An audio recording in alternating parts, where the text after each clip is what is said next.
fucking opinion. Can't believe everything they say. Everyone's got their fucking opinion. The human touch is the only way. Think for yourself, think for yourself, think for yourself, think for yourself.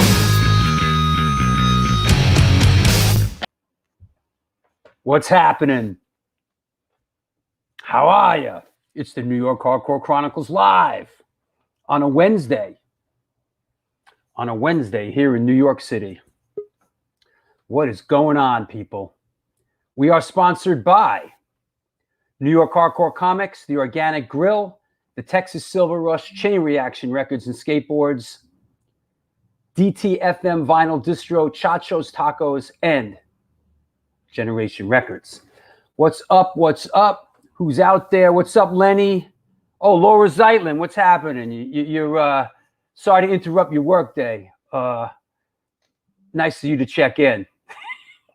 What's up, Dom? Wow, what's bringing? Yo, what's going on? What is bringing you people out today? You know, what's up, Gary?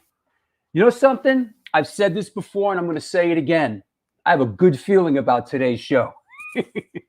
Absolutely. We had a lot of fun in the pre-show, and this is going to be great. Yo, Larry Kelly, what's up, bro? Yes, Tristan is good guy, good family. Yep, for sure. You know,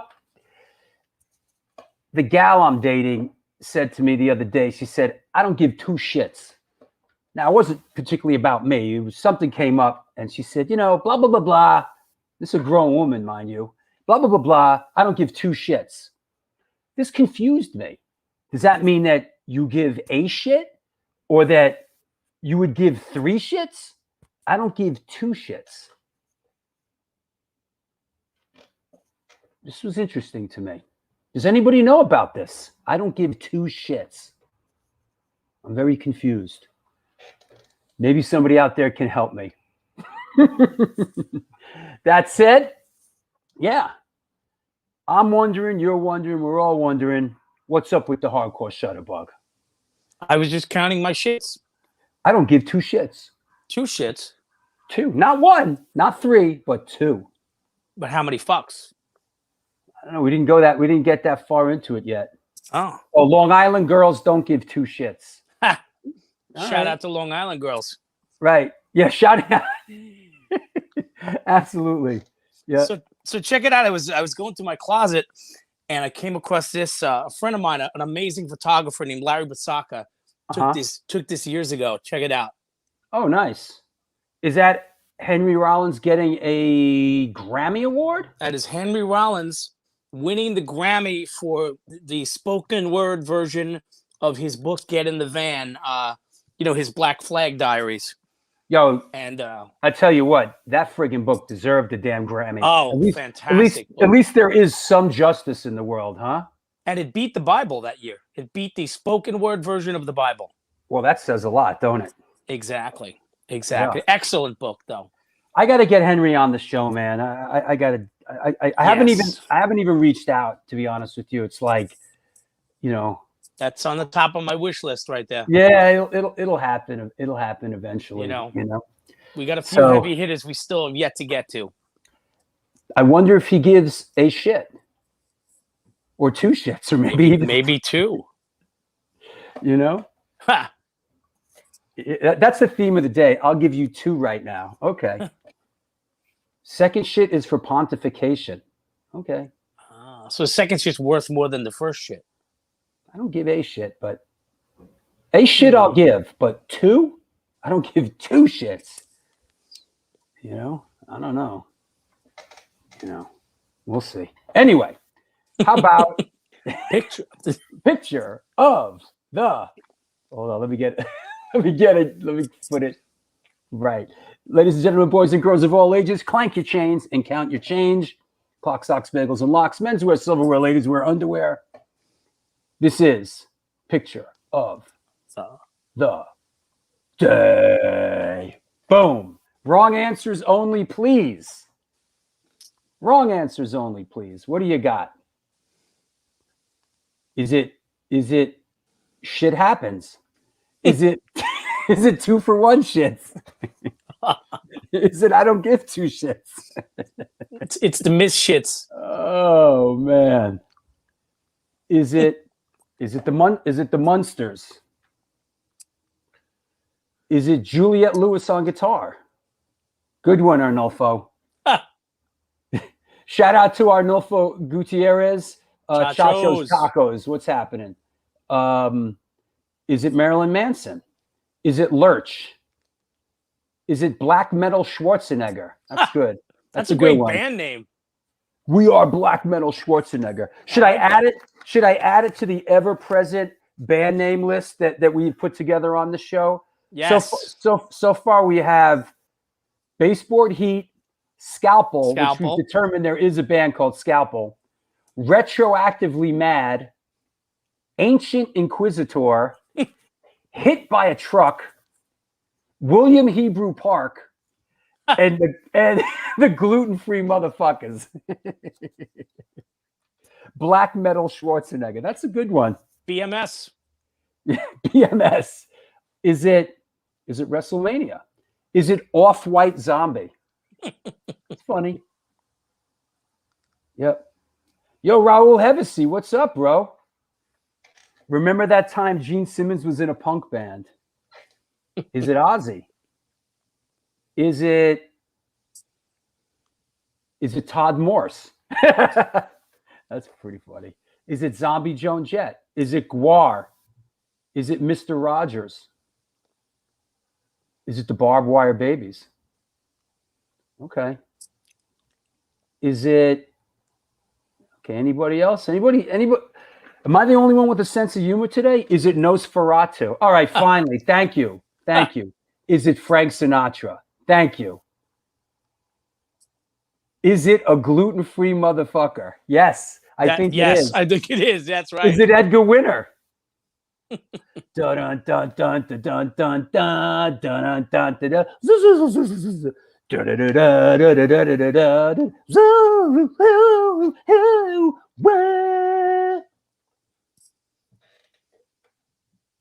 He's not pale enough to be Edgar Winter. Is it the editor of Veg News?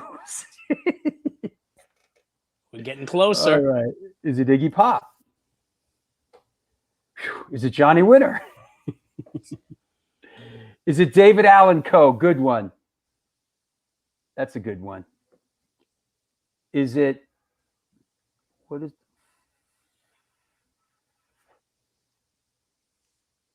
I sent you the link. Hold on. One of our guests is like, I don't have the link. He's linkless. Yeah. He's linkless. Linkless in Seattle. Here's the link, for Christ's sake. Hold on. Jeez. What do you want me to do? Smoke it for you too? All right. Right answers only, please. Let's get some right answers here. Right answers only.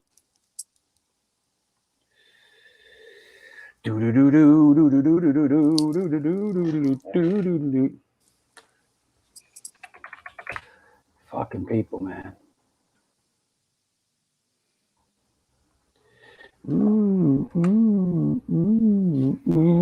Is it Doyle? Is it Doyle? Is it Doyle? Is it Alex Story and Doyle? Is it you and Drag? Is it a grown-up Eddie from the Monsters? Charlie Crespo, what's up? Is it Alex Story and Doyle? This photo is killer. Is May on here? Did someone just say hi to May? Is May on? Joe Stoker would know. It's Doyle and Alex Story, who is on the next Undead record. Well, of course. You know? Nice. Yep. Well, he is correct. This is Doyle, and that is Alex Story on vocals, of course.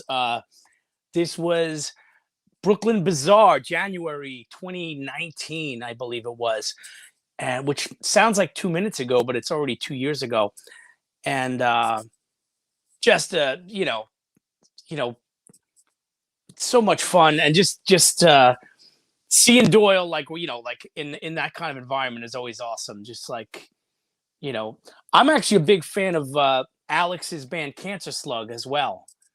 He's it's almost like if you had like G.G. Allen writing the lyrics for the Ramones, you know, really, really kind of messed up lyrics, and great band, but such a fun band, Doyle. And you know, thinking that, you know, the guy Fun? That's fun. I think it's fun. Well, my ideas of fun's a little What's twisted. that one? I sleep with dead girls. That's fun. Hey, listen, you know, I mean, No, I dream of dead girls. That's what it is. I dream of dead. No, that's yeah. I dream of dead girls. it's okay to dream about it, but not to actually do it. The let's not go into Dave Ellefson territory here, but oh boy, yeah, don't go there, man. But yeah, no, I really, and the funny thing is his band Cancer Slug is super catchy, but the lyrics are so twisted.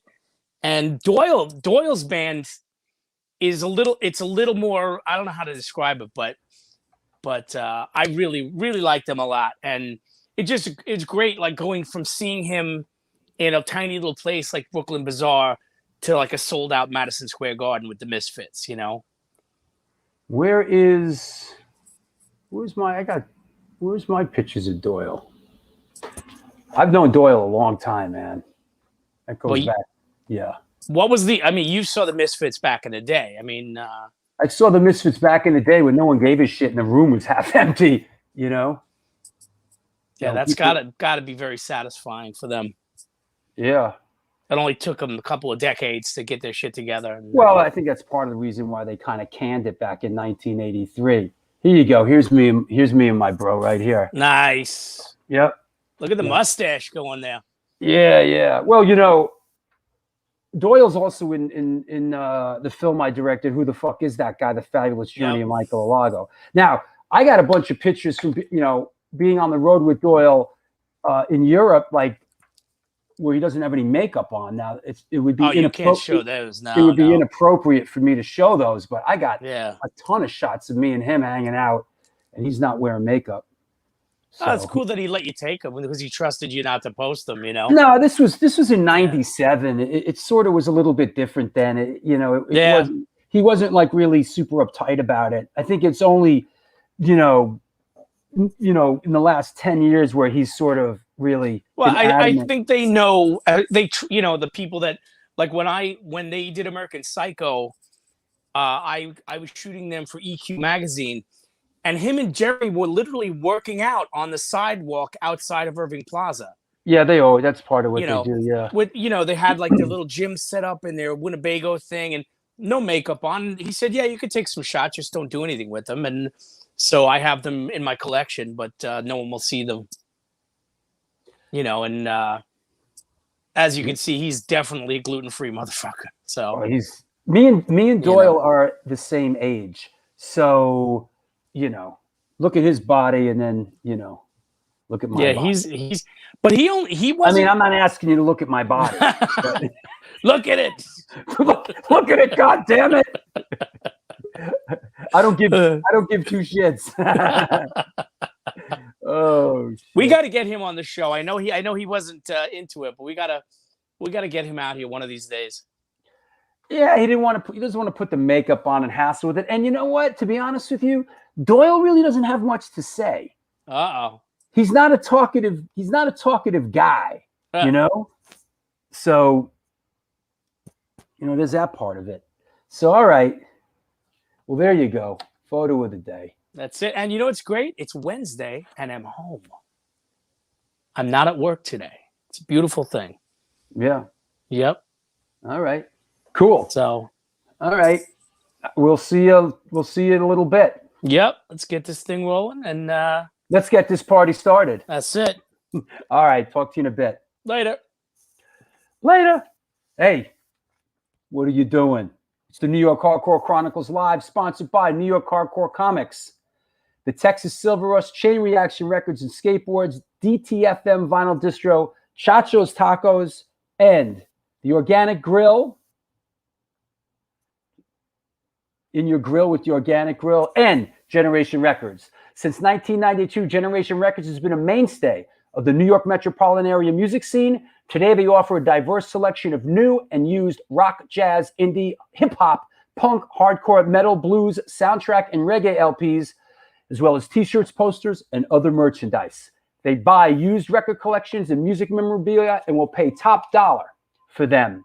House calls are made for large collections in the tri-state area.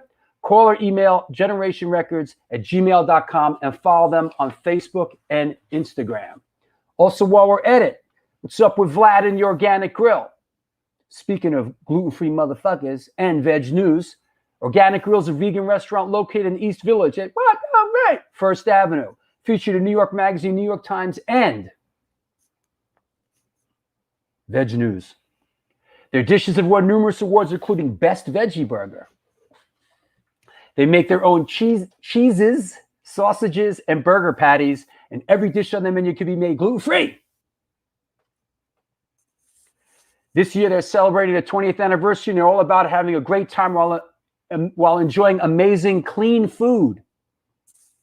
After 3 months of being closed, they're now open for deliveries. Get in touch with them and order some great food at www.theorganicgrill.com. DTFM! Vinyl Distro is a record store that specializes in underground music, punk, ska, hardcore metal, and more. Located in the heart of Fargo, North Dakota's industrial district, shop in person or online at www.dtfmvinyldistro.com, where the motto is death to false metal. That said, I think we're good. I think we're good in the hood. Yeah, there's a couple things that need to be updated. And let me tell you something out there, sponsors. If you friggin' lazy friggin' sponsors like New York Hardcore Comics or, I don't know, the Organic Grill one is such a classic. We might have to leave it. But how about you? I tell these New York Hardcore, you got to get me some new text. This shit is like, it's like beat already. So come on, man. Debo and Lee, get with the program. That said, wouldn't this be the yeah, it's almost time for the 21st anniversary. So here we go. Let's bring our guest on. Let's start the festivities. Today's guest is a multi-instrumentalist, songwriter hailing from Malvern in the Empire State of New York. He's known for his work with the bands Pawn Shop Kings, Proust, Sunchild, the Drew Stone Hit Squad, and the Undead, Joe Stoker, but is perhaps best known for his work with New York hardcore band Antidote, our version currently flying under the moniker Antidote NYHC. He is also an avid skateboarder and historian with a ramp literally in his backyard. Please welcome, coming at us from Huntington, Long Island. Let me tell you something. This is my dude right here. I've had a lot of people on the show, you know, my dad, my brother, but this is probably the person, besides those two, that I am most closest to. So get ready. We're going to have some fun. Big part of my life, this guy, and one of my best friends. Please welcome Mr. Tristan DeGraves. Hey! What up, brother? I finally made it to the big show. Yeah. Who the fuck is that guy? The mundane journey of Tristan DeGraves. Here I am. See, look, your fucking girlfriend's chiming in already. Oh. Listen, don't be jealous, bro. Shouting out Long Island. That's right, baby. Strong Island. Huntington. Yo, Huntington. You know who's from Huntington, Long Island? Jerry Cooney. Jerry Cooney. Ralph Macchio. That poor. Oh, Ralph Macchio's from Huntington? Yeah. I think Mariah Carey, I want to say, or some shit like that. Yo, but we're not. I didn't grow up here, so I'm from Malvern, and you know who's from Malvern? Tony Danza. Is that right? Yeah, went to my high school and launched his career from Malvern High School. Yeah. Oh, you already had a really good theater program. Getting some love already. That's how we got his start. Getting some love. Oh, Richie Crackdown's from Malvern? No. Ralph Macchio. Listen, you know, Astoria Lou can testify to this. We like Ralph Macchio a lot. We've actually crossed paths. Yeah. We've crossed paths with him, and he's he's all right, you know. Yep. I think I was there with you guys at Chiller when he was talking about the Rangers and yeah. Yeah, he's a big hockey fan. Yep. Yeah. Yeah, cool guy. All current members of Antidote rule. It sounds much nicer in Italian. Antidote. Antidote. We are not Antidote. We are really Antidote NYHC. Right. The deuce. I don't give two shit. What? Richie Crackdown's from Huntington. Oh, right on. Okay. Yeah, that's funny. Someone asked me that the other day. They're like, do you know Richie Crackdown? Like, I know of him. He lived in Huntington 30 years ago. Exactly. Yeah. It's a small town. Small town, Huntington, Long Island. Yeah. Hey, so let's talk about how you came up. How did music come into your life? You got it, man. So I feel like I came out of the womb kind of singing and screaming and making noise, and I always gravitated toward music. I think it was like 1977. I went to see Sean Cassidy. If you remember that. Yeah. There it is. That's it. That's, I think, my third or fourth birthday, and that's what I wanted, a guitar and bongos. You look friggin' miserable already, bro. Did you know at this point you must have known that eventually you were going to end up in a band with me? we'll get to that story. I was miserable. I thought I was going to be Ace Frehley, like out of the fucking gate, but but yeah, I always loved music. And then my parents got divorced when I was young, and I had a stepfather who was a jazz musician who took us to tons of shows. So as a child, like we're talking early 80s, I went to see Chuck Berry and B.B. King, Albert King, Jerry Lee Lewis, country shows, doo-wop shows. So I just hearing the crowd and seeing the guys play, it just was like mesmerizing to me. And I just always had a thing for it, and I did some music classes and stuff like that. But it was always in my soul. Like there's just a part of me. Even now I walk around the house singing parodies and making up corny songs and shit. I have to interject here. My dad is in the chat room, and he says Jackson Beck was from Huntington, Long Island. Jackson Beck was a friend of my dad's. My dad did a lot of work with him. He did the voice. He was a voiceover guy who did Superman, up in the sky. That's Jackson Beck was in the business like 300 years and did 90 commercials with my dad. Jackson Beck's from Huntington, Long Island. It's a special place out here. Yep. Listen, if you have to be on Long Island, could be worse. It's a really cool town, I guess. That's it. Arnie Stone is watching your show, bro. All right, Arnie. Don't get spooked, dude. Yeah. But this was it. This was it right here. Let me show you. I don't know if you can see this, but this was the game changer right here. Right. As a little kid, my mom, we were in Times Square store, TSS in Hempstead, and I remember she bought me that record. Remember TSS? Yeah. Of course. And she bought me that record. I think I was 3 or 4 years old, and that was it. Like it just kind of went from there, my obsession with music. And another big obsession as a kid, which you've never shook, is this skateboarding chazarai. There it is. 6 shorts, man. That's me in the black. Yeah. What? So where is this? That's in Malvern. That was an old jump ramp we have. That's my buddy Billy Loftus, who he was a really good friend, and him and he had older cousins who were a couple years older, like 5 years older than us, and they were into like BMXing, and we got into skateboarding. And honestly, Billy was a big part of my life because his cousins who were older got us all into heavy metal. And that's like probably right there. I guess I'm around 10 or 11 years old. That's probably 84, 85. And then the next thing was, metal. And that was the first time I just had like my music. That wasn't like something my parents kind of, turned me on to. So for you, so Kiss was sort of was like a gateway. Yeah, I mean, Kiss. Kiss is like it was the image, Kiss. the whole Kiss, thing, Kiss wasn't in I never got into Kiss as a kid. Oh, all right. But yeah, nope. But that was like a childish thing, and then it was kind of, I think, Motley Crue in like '84 or so. That that was like the new Kiss, you know, like the you know, fire and makeup and shit. And that's when I really sort of found, I guess, music that my parents hated, you know, finally. And it all kind of went for there. But skating, you know, this is now that picture, that's a Tony Hawk. So that's probably 86. And through skating is how I really found hardcore music, through right here. I bring props. I'm like Carrot Head. You know, if you suck at comedy, have props.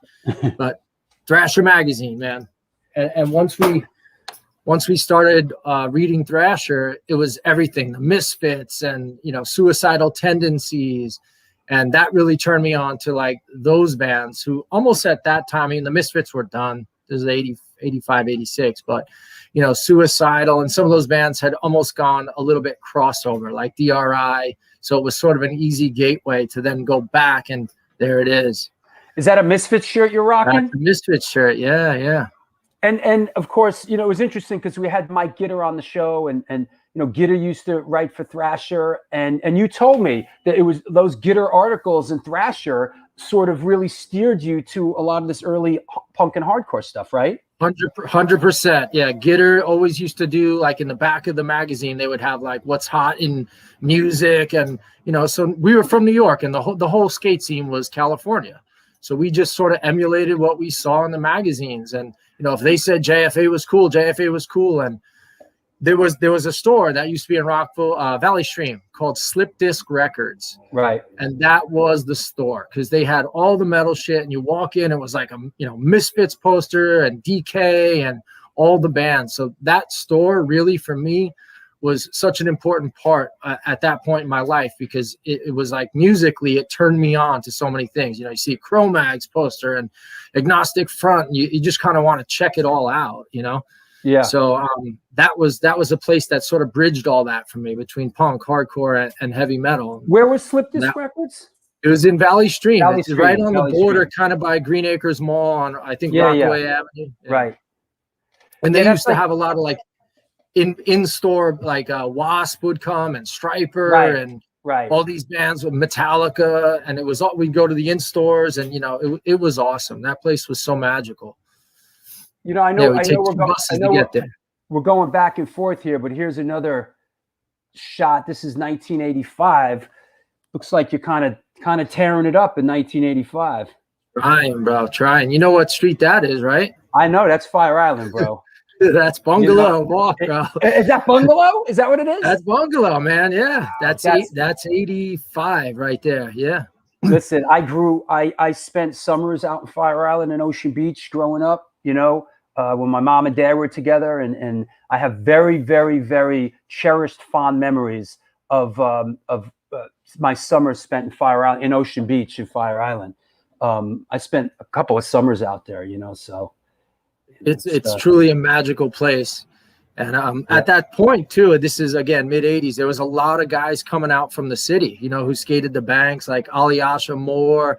There was some heavy skaters who would come out there and skate. So it was a really sick scene, like to kind of, you know, learn from those guys, because the city guys were good, way better than us out on Long Island, you know.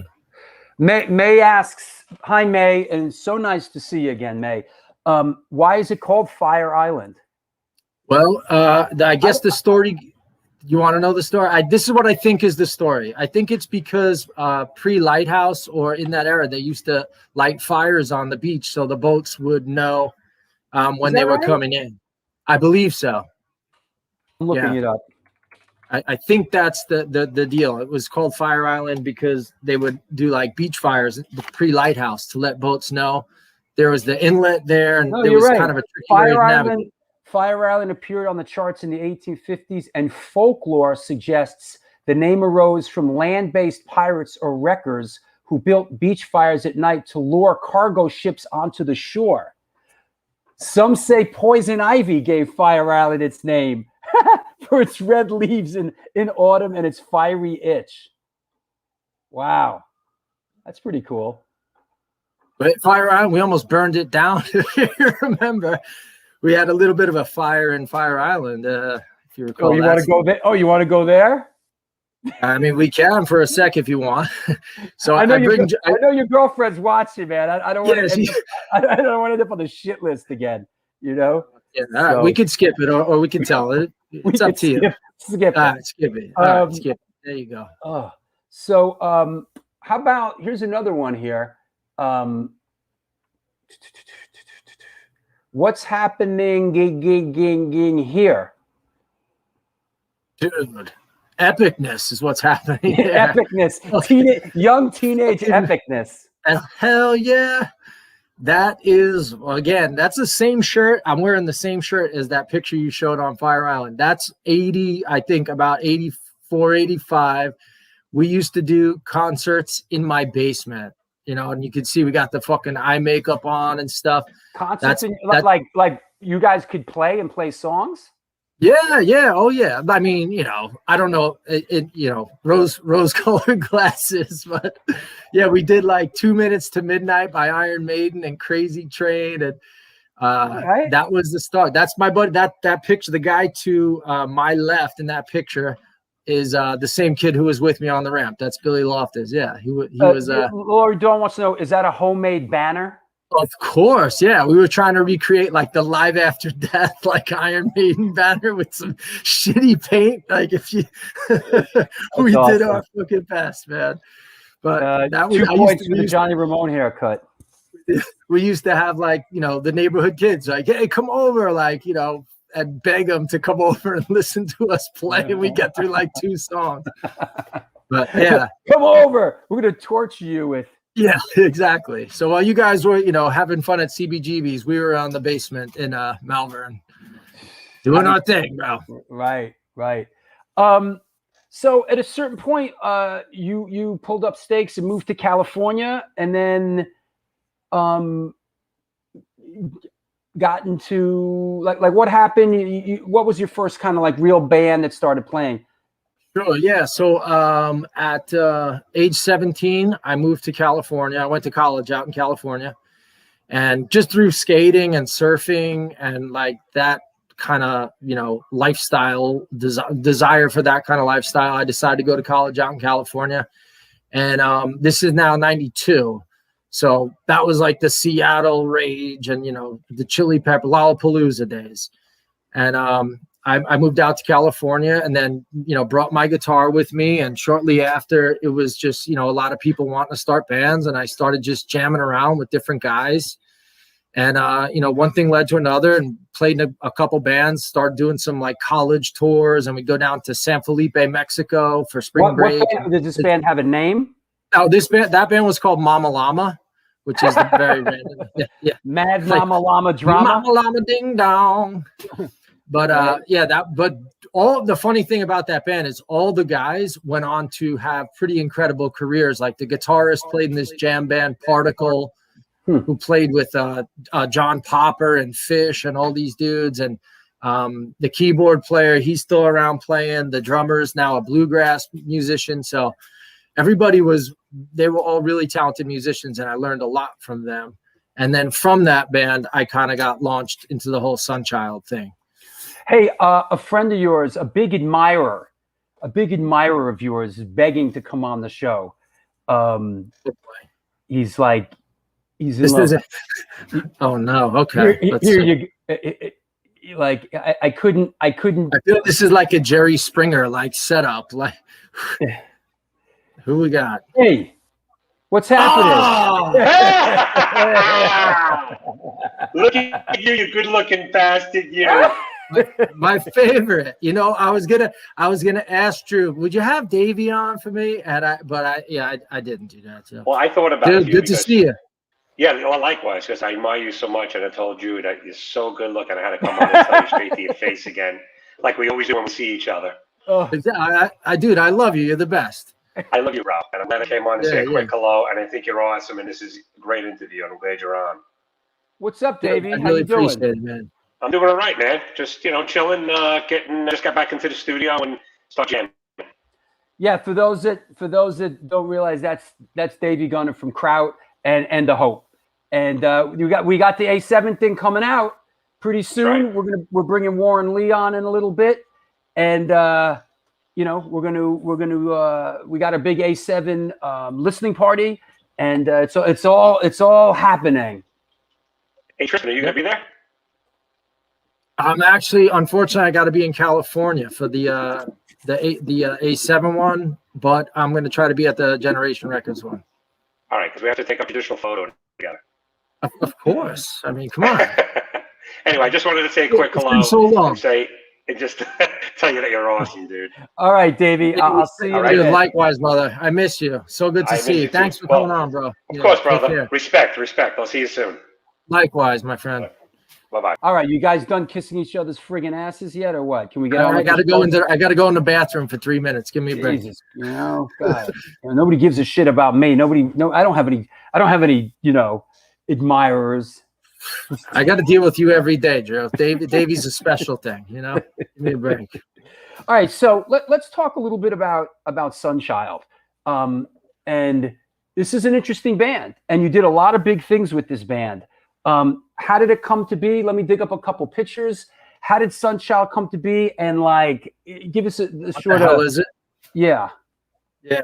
So at that time, there was a number of us up in Santa Barbara area kind of playing. I like, if people ask me from hardcore, where'd you come from? Like your history. I'm like, picture Jesse Malin's career in reverse.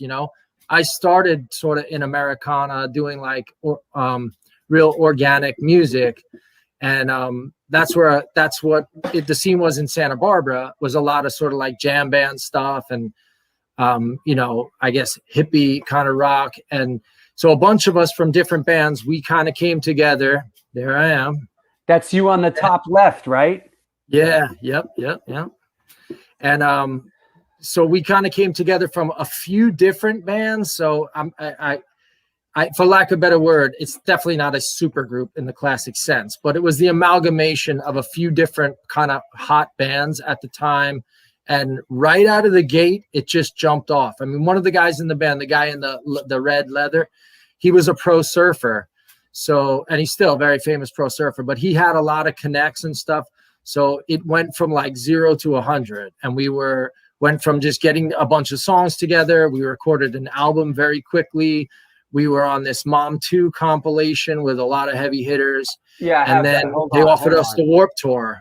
Within months of being in the band, we were on, doing the entire North American Warped Tour. So things just kind of jumped off real quick. Explain what this is. Got it. So yeah, this is called Music for Our Mother Ocean. It was put out by the Surfrider Foundation. And it was actually, we were on a small record label called Surf Dog, and they had, I think Setzer was on there. Yeah. There was some other guys on there. Mm-hmm. Yep. And so they put this out it was a benefit for Surfrider. It was a comp, and we had a song on it called Giver Man. So, it was, I forget who, I can't read that close, but, it was like the Beach Boys and Pennywise and Ben Harper. Wow, yeah, Beach Boys, Brian Setzer Orchestra, Counting Crows, Ben Harper, Jewel, Mighty Boss Tones, Pennywise, Moby, Porno for Pyros, Sublime, Sunchild. There you go. 311, Toad the Wet Sprocket. Yeah. Walk on the ocean. So yeah, right off the bat, this was like one of the first things we did, and then they asked us to do an MTV. Pie Tasters. Yep. Yes. Yeah, we did a whole MTV special around this. So it was like 1 minute I was, just whatever. And then all of a sudden it was, we were on MTV, within months. And then from there it was, we got an invite to do the Warped Tour. All right, hold on. Hold your horses. All right, I'm sorry if I'm talking fast, dude. Yeah, I'm trying to match things up here with. Keep up with me, Stone. Yeah, I'm trying to keep up with you. That's Australia. Warped Tour. Oh, here we go. Damn, what a lineup on this friggin' thing.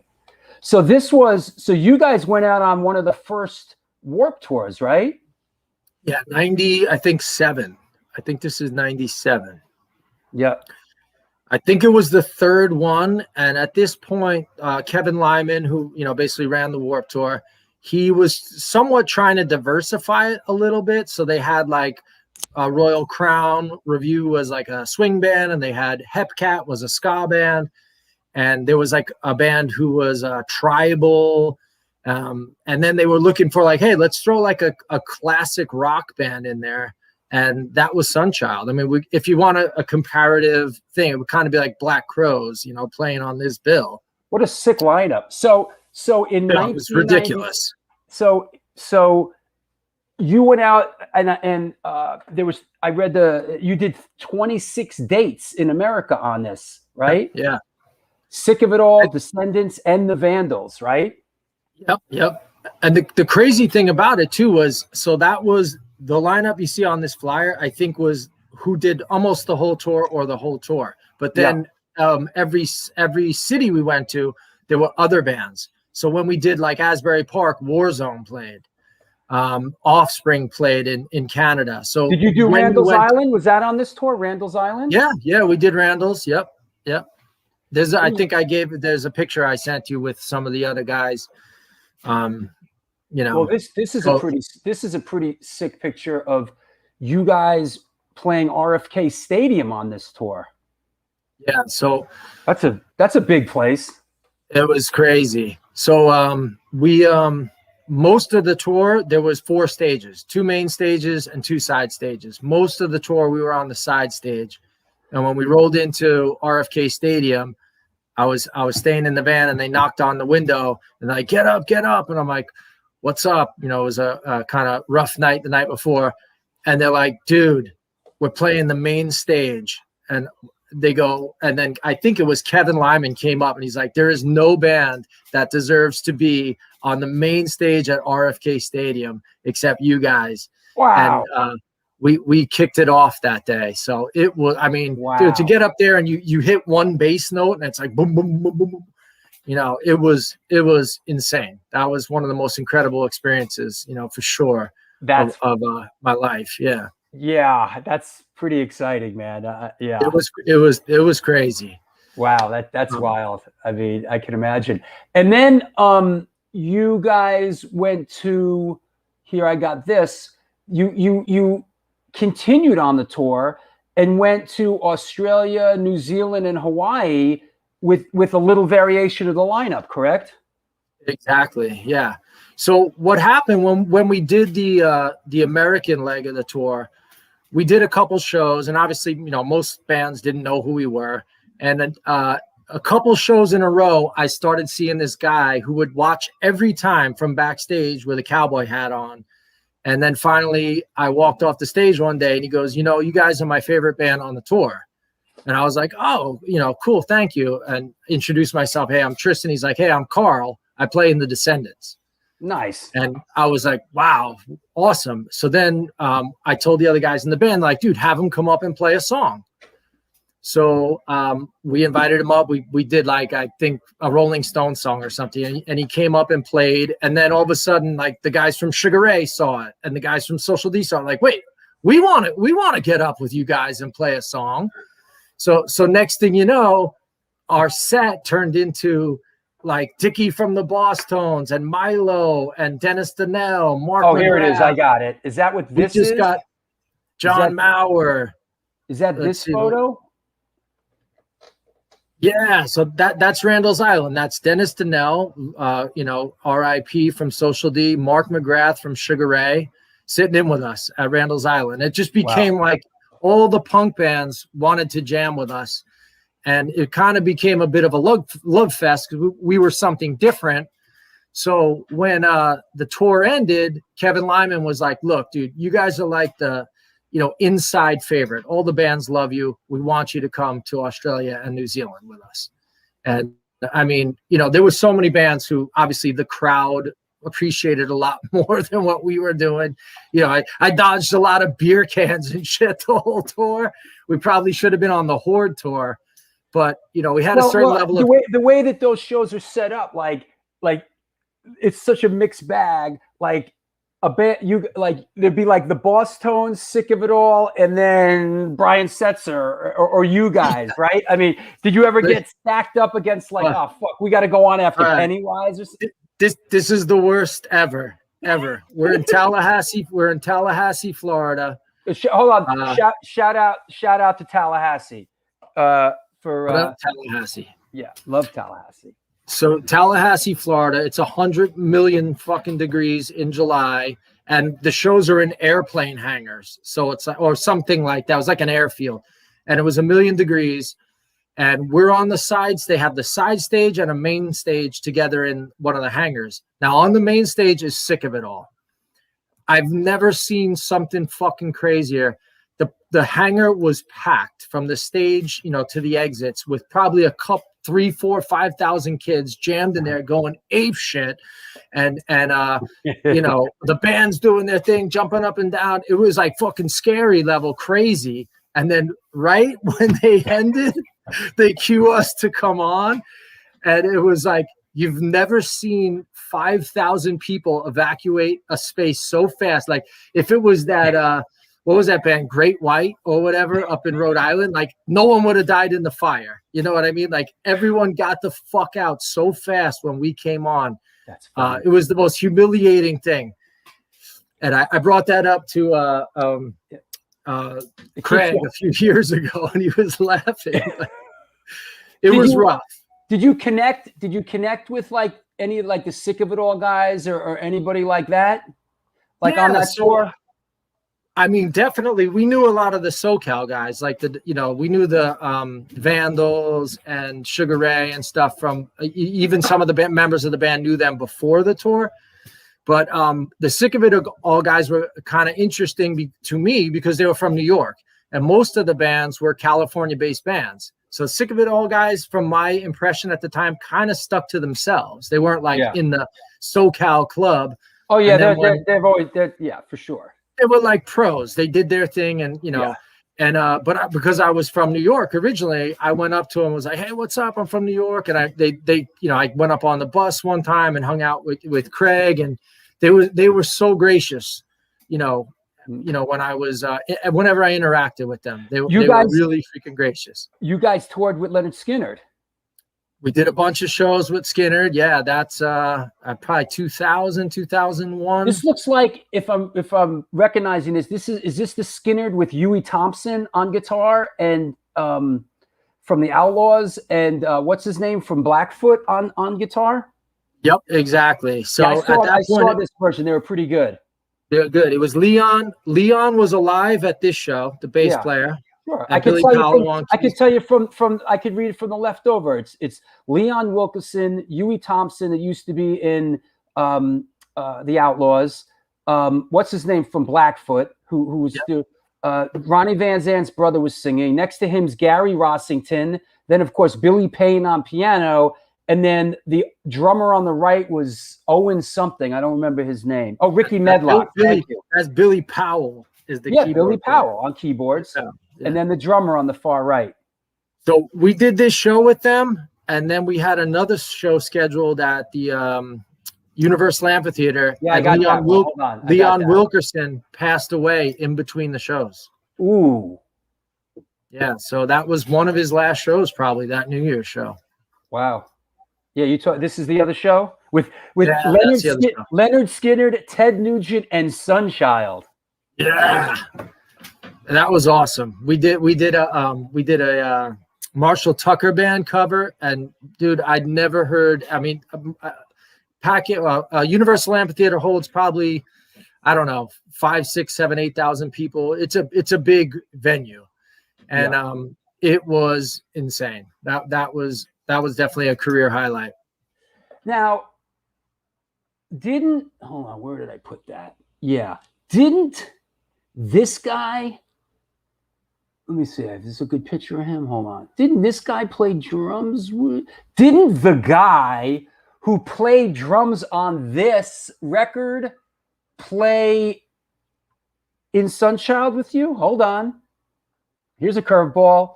Boom. Didn't the drummer who played on this single play in the band with you?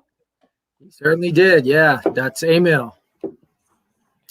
Yeah, so we were actually most of the lineup of Sunchild was pretty consistent. We did have, for the most part, 2 predominantly consistent drummers, but there was between the first drummer and the second drummer, we had a bunch of tour dates scheduled, and we needed a drummer. and the guitar player, Matt Hamilton from Sunchild, had played in a band with, he was known to me as Odie, not Emil, but they played in a funk band together. And so Odie filled in for a bunch of dates, like a while. It was months. And I'll tell you, I mean, I knew him. Obviously, I knew him from his Black Flag stuff, but he was is an incredible funk drummer, classic rock drummer. I mean, the dude he's a monster. He's a great freaking drummer. Yeah, he was in that, super quiet. He was in that band Twisted Roots before Black Flag, right? Yeah, I believe so. Yeah. Here he is with that Black Flag lineup. This was a killer Black Flag lineup. Him, Henry, Dez on guitar. This was, as a matter of fact, I will say this. Let me find this again. I will go out on a limb. Hold on. Let me find that again. I always feel like Emil's like the lost guy. Like he was a really freaking talented musician. I think he's in Arizona now, last I heard. I believe he moved out there. I will say this about this recording. Arguably, this was the last great recording moment that Black Flag ever had. Arguably. And I will say this. This is the recording they did after Damaged, and they were still ripping. And Emil plays on side 1 of this. Bill Stevenson plays on side 2, which is I Gotta Run, and I don't remember the other song. I've Gotta Run and something else. But after this, they took a break for a long time, and then they came back with My War, which to some of us was a bit of a disappointment. Why? Because Chuck Dukowski wasn't playing on it. Chuck Dukowski was the man as far as Black Flag goes. And when Chuck Dukowski left Black Flag, for a lot of us kind of old school hardcore people, that was fucking the end of it, man. I'm just saying, you know. All entitled to our opinion, man. Yeah, for sure. For sure. And yeah, people love My War. My War is an amazingly creative record, Timothy says. And Stephen Messina says, I love Loose Nut and My War. Absolutely. Everybody has their opinion, and it, you know, it's all good. And I know there's people that didn't even listen to Black Flag until, after the, later on. But I'm just saying, from my perspective, being a first wave American hardcore guy who saw Black Flag with Dukowski, and he was like the heart and soul of it. And My War was a little bit of a disappointment. It was like the Biohazard Mataleo record. They did it like Greg Ginn played bass and played guitar, and there was only one guitar. And it took a couple years to come out. It was a little, here we go. Larry Kelly. It was over when Chuck left. Absolutely. Larry. What's up, Larry? Love you, buddy.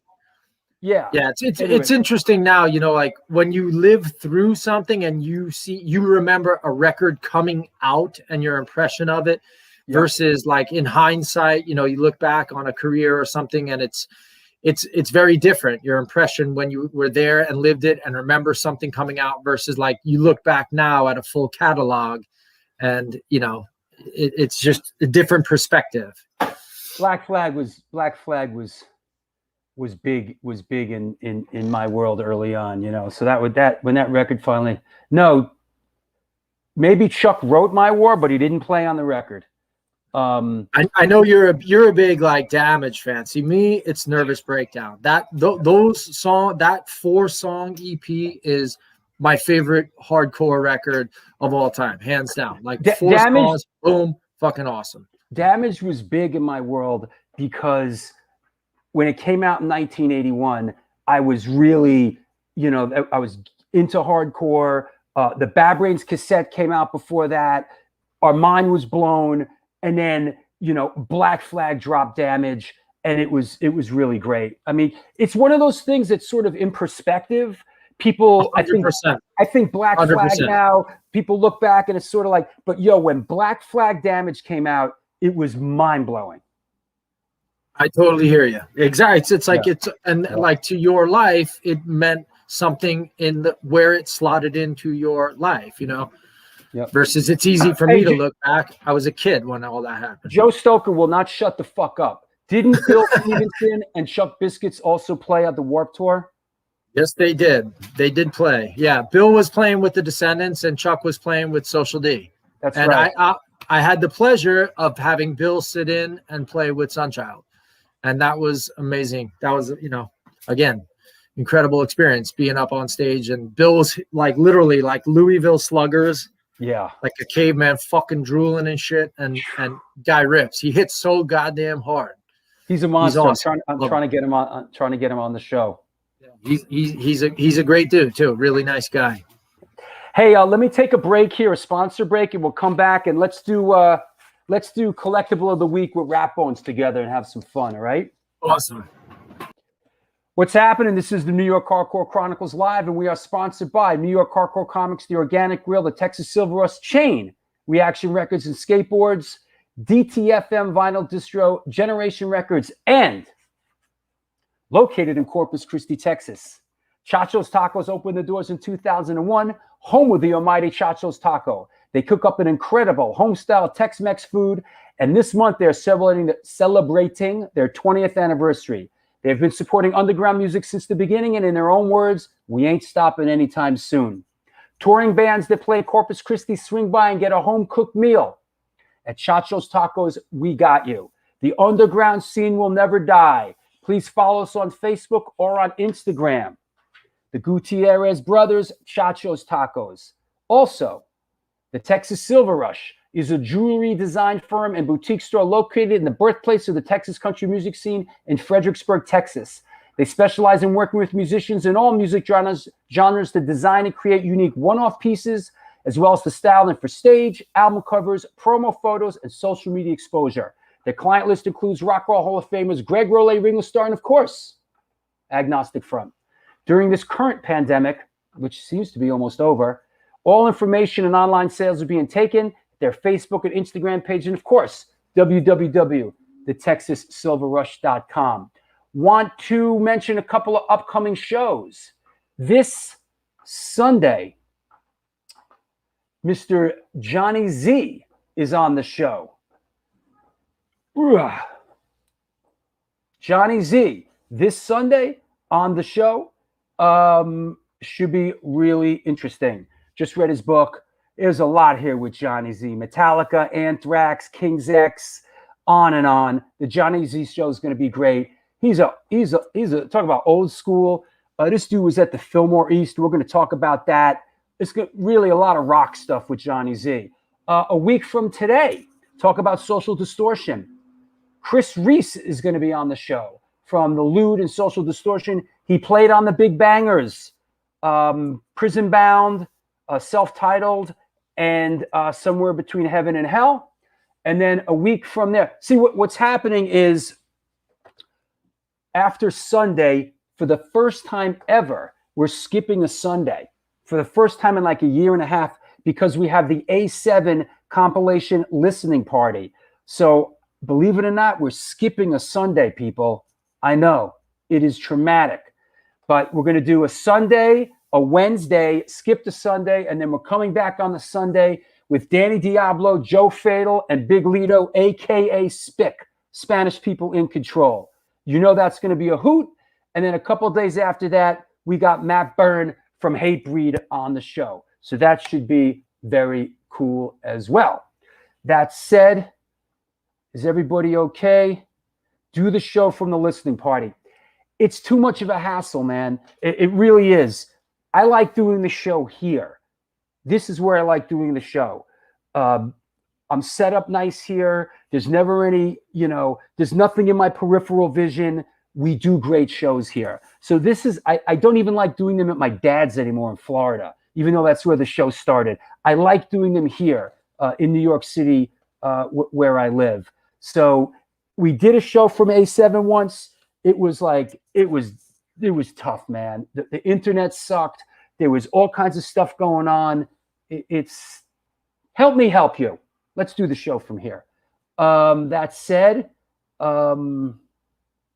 yeah, I used to I used to throw a club at Chris Reese. I used to throw a club at Chris Reese's bar restaurant, the Pike 17. Yeah, that's right. Chris Reese, formerly from Social Distortion, has a very happening place called the Pike, and we're gonna talk about that.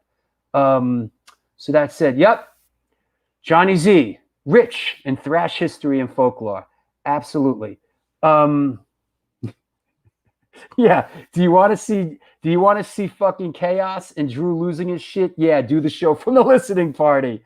Absolutely. Get Mike Watt on. Good call, Jonas. That's a good one.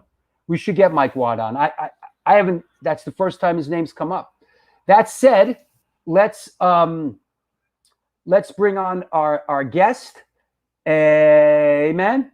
And yes, my friends, Romans, and countrymen, you asked for it, you got it. Ragbone! Ragbone! Ragbone! Ragbone! Ragbone! Ragbone! Don't take over the show and don't start shit. I got Dude, the production value of the show is incredible. Got a big banger for you today. What up? What's happening, buddy? How are you? So far, great so far. I love catching the backstory on people. Is that a Hoya Rock shirt? Yeah, I got to give a shout out to Hoya Rock sending me that fly drip, spoken word TV podcast hat, and his shirt. Yo, I might as well, since I don't get on Sundays real quick, I want to give a shout out to Flea's Customs out in Milwaukee. Hooked me up with this. Thanks a lot, brother. We should all support each other in this. Hoya sent me some of the Fly MQ drips, some of these badass stickers. And I got to say this. I got to say this one. I survived the park show. If you ain't got the park shirt, man, you don't got it going on. You got to have the Fly gear. Summer's coming. It's amazing. It's amazing what the body count has been from the Tompkins Square Park show. I mean, boy, they must be really sorry they did that. Well, And one last one. I want to shout out Chris and Gallo. Yeah, I got one of those too. Cassette, Yeah. The Fires Murder cassette. And I got a couple of toys. I know Kristen's really into this toy game. I saw that big wheel in the photo. That was cool. And I might as well go for this too. This was like a under the radar Kiss record at the time, but like I really dug Love Gun. Like it's awesome record. These paintings. I mean, went with the whole. We were into Conan, Frazetta, and comics. So as a young kid, that was like rock gods to us, man. There you go. I got you, Rat Bones. Yeah, I mean that's the one. Definitely, that's the one. Oh, you Kiss guys. What else you got? And nostalgia. So look, this week, guys, I got some quick. I've been, I fall in love with different things when I collect, and I don't know why. Lately, I've been on this Famous Monsters kick, and I found like a honey hole. The guy's got like 3 magazine boxes full of Famous Monsters. So we're gonna show you my latest issue 104. Got the Fly on it. Then we got I really like, all these Famous Monsters, if you really look deep, they're paintings, that came later, like real photographs on it. So I think they're really cool. We got some apes going. The guy tried to hit me up for crazy money on a really nice one of these, so I took the beater. You can see the cover's a little damaged up, but I like them just for the covers, just to have them in the collection. Then we're moving on to some of the big boys. This is issue 44, and I got this for a pretty good deal because I bundled everything together, and I got this for about $20 less than what he had it on the wall for, so I felt good about that. And then I got another King Kong. And then this was the one. He hit me up for this one too, but this cover is so epic, dude. Iconic, yeah. There's no epic more than Godzilla versus Mechagodzilla, bro. So yeah, I grabbed those up this week. The cover art on those magazines is incredible. Like you see it, and you just like. I forget the guy's name. Gorga. It's Who like did all the covers? Yeah, he did a lot of those covers back in the day. And I really had a real negotiation thing going on with the guy for the Famous Monsters, because he's like, any dealer, when you got something you're dealing with that level of collecting, it's like condition. And then they always act like they got the gold because they see your lies light up and you want Hey, does your kid want to come on the show, or is he going to yap in the background the whole time? He's all right. He's being quieter than normal. But, the guy really burned me. So the next day, like, I'm the kind of collector, if I don't get my fix on really good, I gotta go. Is it Basil Agogos? Is that who you're talking about? Yes. Yeah, he did the Misfits record. He did the two Misfits record covers. Yeah. So the thing here is, I didn't really get my fix with the magazines because I paid up for them. So then I had to go to another little honey hole spot I got the next day, where I picked up a couple of these bad boys, some gems. Now this is a reproduction. I think it's from, later on. It's like a Star Wars celebration, one of a kind. You got to get it at a celebration only, and it's the Boba Fett, and it's so clean. It's like you get a feeling when you click the leg and it like has that lock, because you find it has a little resistance to it. Yeah, it's just you feel it click in the joint. It's just like that's what takes you back. So fly ass Boba Fett. It was in the little packaging, but I figured to pull him out. I don't care about it was a cut up card, so I popped him out, and then I got this little Super 7 baddie right here, which is a classic too. And I got this just because I felt like spending a little more money, and I got this little mini alien. And of course, this is like a grail of toy collectors in gem. Not this one, the original one that came out. That's like a $500 out of the box toy. So I spent quite a deal less just to get it in the cool. Like Super 7 looks at the details. The little tongue comes out. I remember that original one, and the head came off, and you could do the tongue like the old Godzilla toy. Yeah. So sick. Easy, Drew. The last two I got. This is another thing that it's like nostalgia you get it for sometimes. It's a Scare Glow. It's from Super 7 too, but it's like the real Scare Glow from the Masters of the Universe collection from Mattel from the 80s is like a $350 toy. Like if you find that at the yard sale for $10, you better snatch it up. So I got the mini version that will look cool with the collection. It's a Scare Glow from Super 7. Super cool. Comes with a little weapon. And I really dig the cape, because the cape, what I like about Super 7 is they do everything like a Star Wars 77 toy. And then the vintage guy I got from over there is I just found that huge Battlestar Galactica collection. All the ships, I found them. And so I got this guy for $5, the Centurion from Battlestar Galactica. And even though he's like beater, he's really not. Like his paint job's good, and I love that red eye. Yep. What were they called? Cyclotrons? What were they called? Centurions. Let's see. I have some of the Cylons, they were called. Yeah. I have some of the Star Wars size figures of Battlestar Galactica. Nice. Hey, can I show you? Can I show you? It's from. Yeah, those I might part with if you want those. Yeah, hey, and some Buck Rogers shit. I got Buck Rogers too. Yeah, I love all that stuff, dude. Oh, I was there that day. That was great. Wait, was that it? Was that it? What's it called? Forbidden Planet. Right? Yeah. Where was that, Tristan? Planet something. I don't. Forbidden Planet. Forbidden Planet. That's my Forbidden Planet. That's my favorite photo ever, bro. Oh, classic. Me too.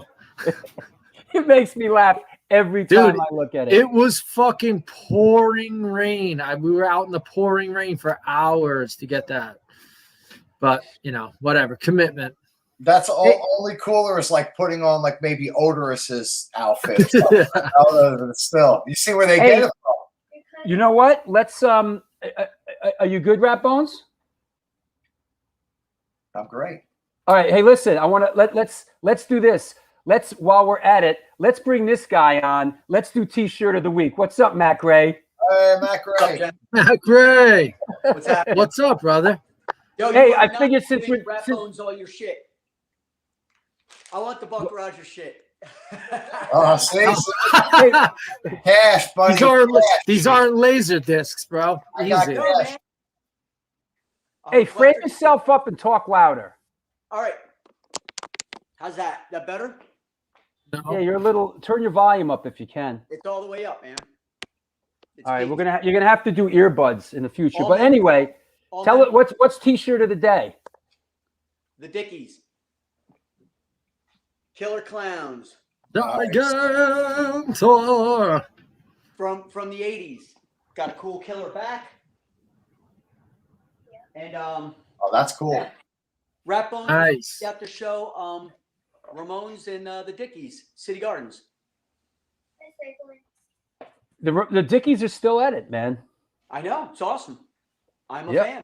Yeah. Yep. Good shit. Hey, you know what? You know who needs to come on? Hey, Warren, you out there?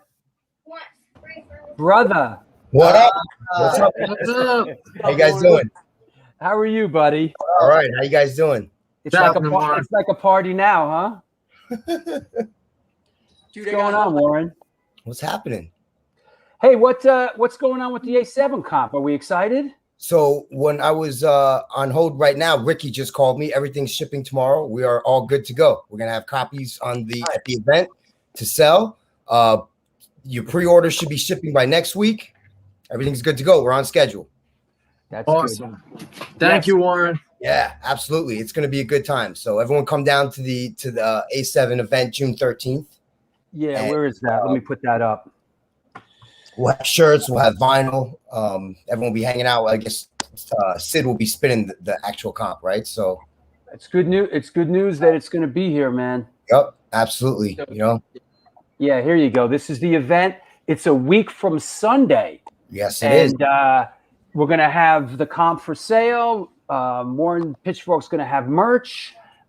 This is our first step back into the A7. Although bands are not playing, we're going to have a get together there, and it's going to be a blast. So, Matt, are you gonna go? Are you gonna be there, Matt? My niece is actually getting married that day. I will not be able to make it, man. All right, next time. listen, the guys in my band are fucking lame.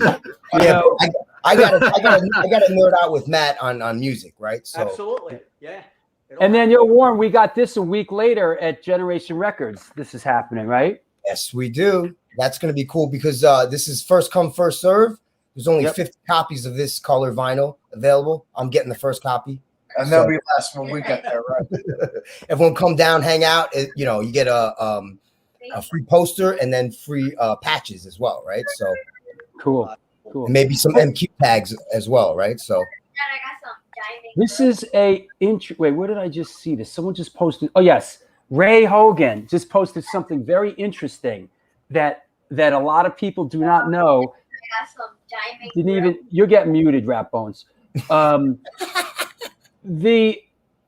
How about this? Didn't Fryet play in the Dickies? As a matter of fact, Steve Fryet, the founder of a namesake of Fryet Amplification, actually did play in the Dickies. wow. That's pretty cool, right? Was he one of the founding members or No. He came through it, Now he maybe came through did he get the idea for Fryet while he played in the Dickies? Maybe. I don't know, but That'd be Fryet cool. apparently is doing really well right now. Fryet's doing good. Oh, here's a question for you, Warren, which I'm sure you can very easily answer. Will Slayer play again? Is there beef between Kerry and Tom, or is that too private a question for Warren? First of all, you're asking the guitar tech if a band's going to come back again. I have no role in that decision at all whatsoever. If that were to happen, I would get the call just like everyone else, right? And I'm assuming that those guys called it because they called it, and that's that. They're not going to come back. There's no beef. Those guys are fine. Everyone gets along. It's fine. Yeah, it makes sense. You know what I mean? And I'm sure Kerry or like those guys, like go out and do different stuff, play a couple Slayer songs, do some new shit, Look, Kerry's got something going. Yeah, he's got something going on. That's obvious. He's made that very obvious. He's got something going on, and I'm sure everyone will hear from him very soon. Will Warren Lee give out free punches in the face at the listening party? Only to Lenny. only if your name is Lenny, and if you play in Crazy Eddie. That's great. Listen, we're all Rat Bones. You coming to the listening party? I'll be there, man. Yeah, we're gonna. Yeah, for sure. You know what's funny? I hate to say this. I hate for him to jump off of, right? Rat Bones, you gonna jump off something anymore. But you know what I hate to say, honestly, at my age now, when you guys say, "Oh, don't do any more new music," all right? I hear old bands that you had your time. You should have done it then. Rehashed crap that like because the person was, and then everyone's supposed to love it. And there's an example of it running around right now. And I'm not even going to say it, but it involves guys with suicidal and rancid, and it's like garbage. So if you want to listen to that, go ahead. But I understand the business end. Got to put out records, but hang it up, man. Go out like Michael Jordan at the high note. Don't wallow around. Wait, he played baseball, bro. Remember when he started playing baseball or some shit? We don't want to see you fly. Bad example. Around. Hey, I got it. You know what? While we're at it, I want to bring some other friends of ours from the Middle East. Hey, you clowns. Hey, turn your volume up, you bozos. Oh no. Volume on. Put your volume on. Volume, you Israelis. We don't hear you. They're having a good time without it. I know, right? Don't need volume, dude. Just hanging out. You like hear no evil. Yo. Oh, listen, how wasted are you guys? How wasted are you guys that you guys can't even get the volume on? Well, from a scale of 1 to 2. Out of 2. Probably 2, man. Let me just say that these are two of our friends. This is Ori and Ori from Eternal Struggle, right? Yes, we're brothers. Yeah, the Oris. Tell us what's going on with you guys. The record's dropping? So yeah, record's coming out this Friday. Finally, after it's been like a few years that this whole thing has been delaying, and it's finally happening, and it's out worldwide in Friday through Upstate Record and DRA and Bloodblast, and it's gonna be available worldwide, all streaming platforms, and it's really exciting. Yeah. It feels like you guys recorded that record 10 years ago. Yeah, dude, that feels like like it was ages ago, and yet I find it kind of cool that with all the time that has passed, I'm listening to the records and these days and all the shit going on in the news and stuff. So, it stays relevant, and I find it like a cool thing. How's things over there? I mean, I know that's a loaded question. Has things calmed down a little bit over there? It's warm. Temperature is nice. We can go to the beach now. It's very nice. Yeah. Yeah. It's the war. You're talking about the war. Oh, there's a war going on. Oh, that thing. Yeah. It's disaster, man. But now like shit is chill. You can say a lot of tension, but things are getting back to normal. No more COVID restrictions. So shows are back. Things are starting to happen, but it's just weird times in general here. Yeah, it is, and I hope to come back over there, when this whole thing settles down a little bit. Yo, you got it, bro. You're always invited. Yeah, I know, man. I miss you guys. Wow. Over there. Hey, you guys gotta play some shows together. Oh, do it, man. Let's go. Yeah, we're vaccinated. We can travel and shit. Yeah. So listen, there's where people can buy the new Eternal Struggle record. It's called Year of the Gun. which is sort of ironic. And there's the link tree. The new album is great. It's produced by Mitz, formerly of Madball. Mitz. Yep. So that said, all right, hey, we'll talk to you guys later, man. All right. Cheers, guys. Thank you. Ori, Stay Ori, safe I out love you there, guys. man. Talk to you soon. Stay safe. We're here. Listen, where else but on this show do you like bring surprise guests in from the Middle East? War-torn countries. Crazy, bro. Now our next guest is coming at us from Rhodesia, where there's a civil war going on. You know, it's like unbelievable. You know, I want to mention this coming up as well, because I got a couple band members on, and even though we got to get back to Tristan, this is coming up on Saturday, July 10th at the Kingsland. Antidote NYHC, Urban Waste, Crazy Eddie, the Car Bomb Parade, and Reaching Out. We are getting out there and we are playing. So, Warren, are you in a band? Warren, is Warren playing in a band currently? No. No. It's way easier to tech for a band than be in a band, right? That's what I learned in the very beginning, dude. I had a 21-year career touring as a technician, and I probably would only had like a 7-year career as a musician, right? So, Yep. I agree. Yeah, there you go. So anyway, this show's coming up. We're getting out there. We're starting to play again. all 5 bands from the comp as well, right? So yeah. Well, not Urban Waste, not Urban Waste. Yeah, but that said, we're excited to play. We're excited to get out there again, and we'll get on to some of that stuff. But yeah, Warren, we're psyched, and we're glad that the comp is on the way. We're looking forward to the event a week from Sunday. We're looking forward to the event 2 weeks from Sunday at Generation Records, and we're all excited about it. And thank you so much, man. Thank you, guys. Thank you, Warren. Really appreciate all your hard work, man. Absolutely. Thank you, guys, man. Thank you for being a part of it. This is a big deal, right? To be part of something like this. So, an honor. Yeah, it's totally my honor as well, right? So, and Tristan, are you going to be at the listening party? Why do they keep asking? I won't be. Unfortunately, I have to go to California for the A7. Listen, Tristan's in my band.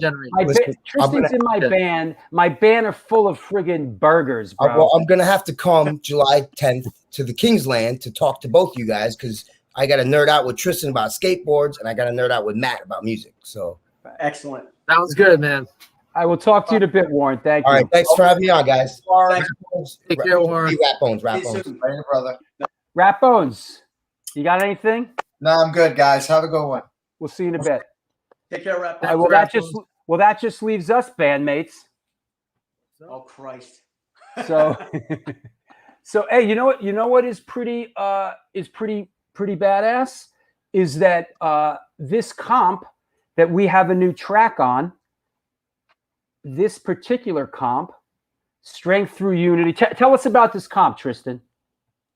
So it is a benefit for Coney Island out in Leipzig, Germany.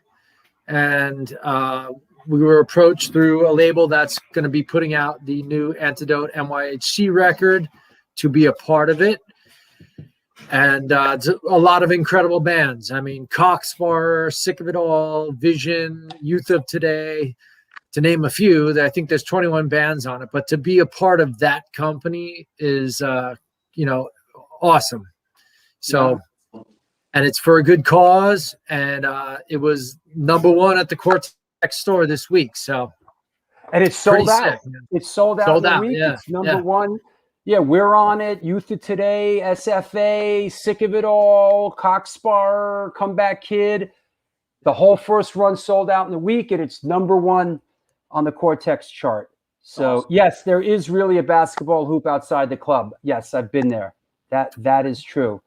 Yes, a burger is an insult in a certain context. When you say, "What do you like?" I'm with a bunch of burgers. It means like a piece of meat lying on the grill. You're a burger.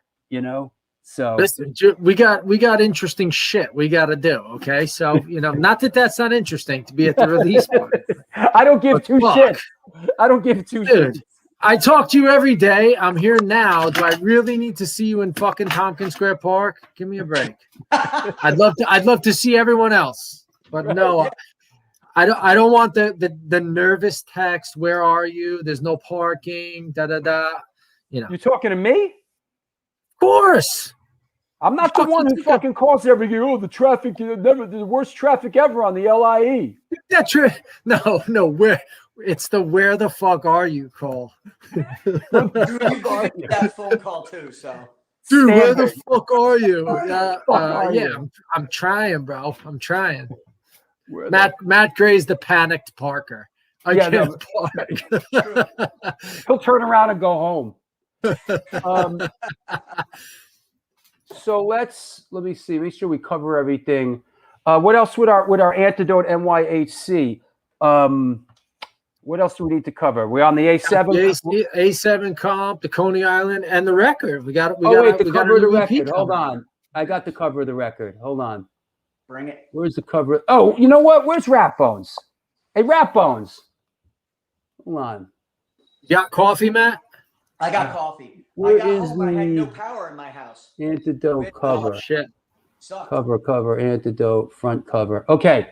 I don't even know if Rat Bones knows this. Hey, Rat Bones. What's up?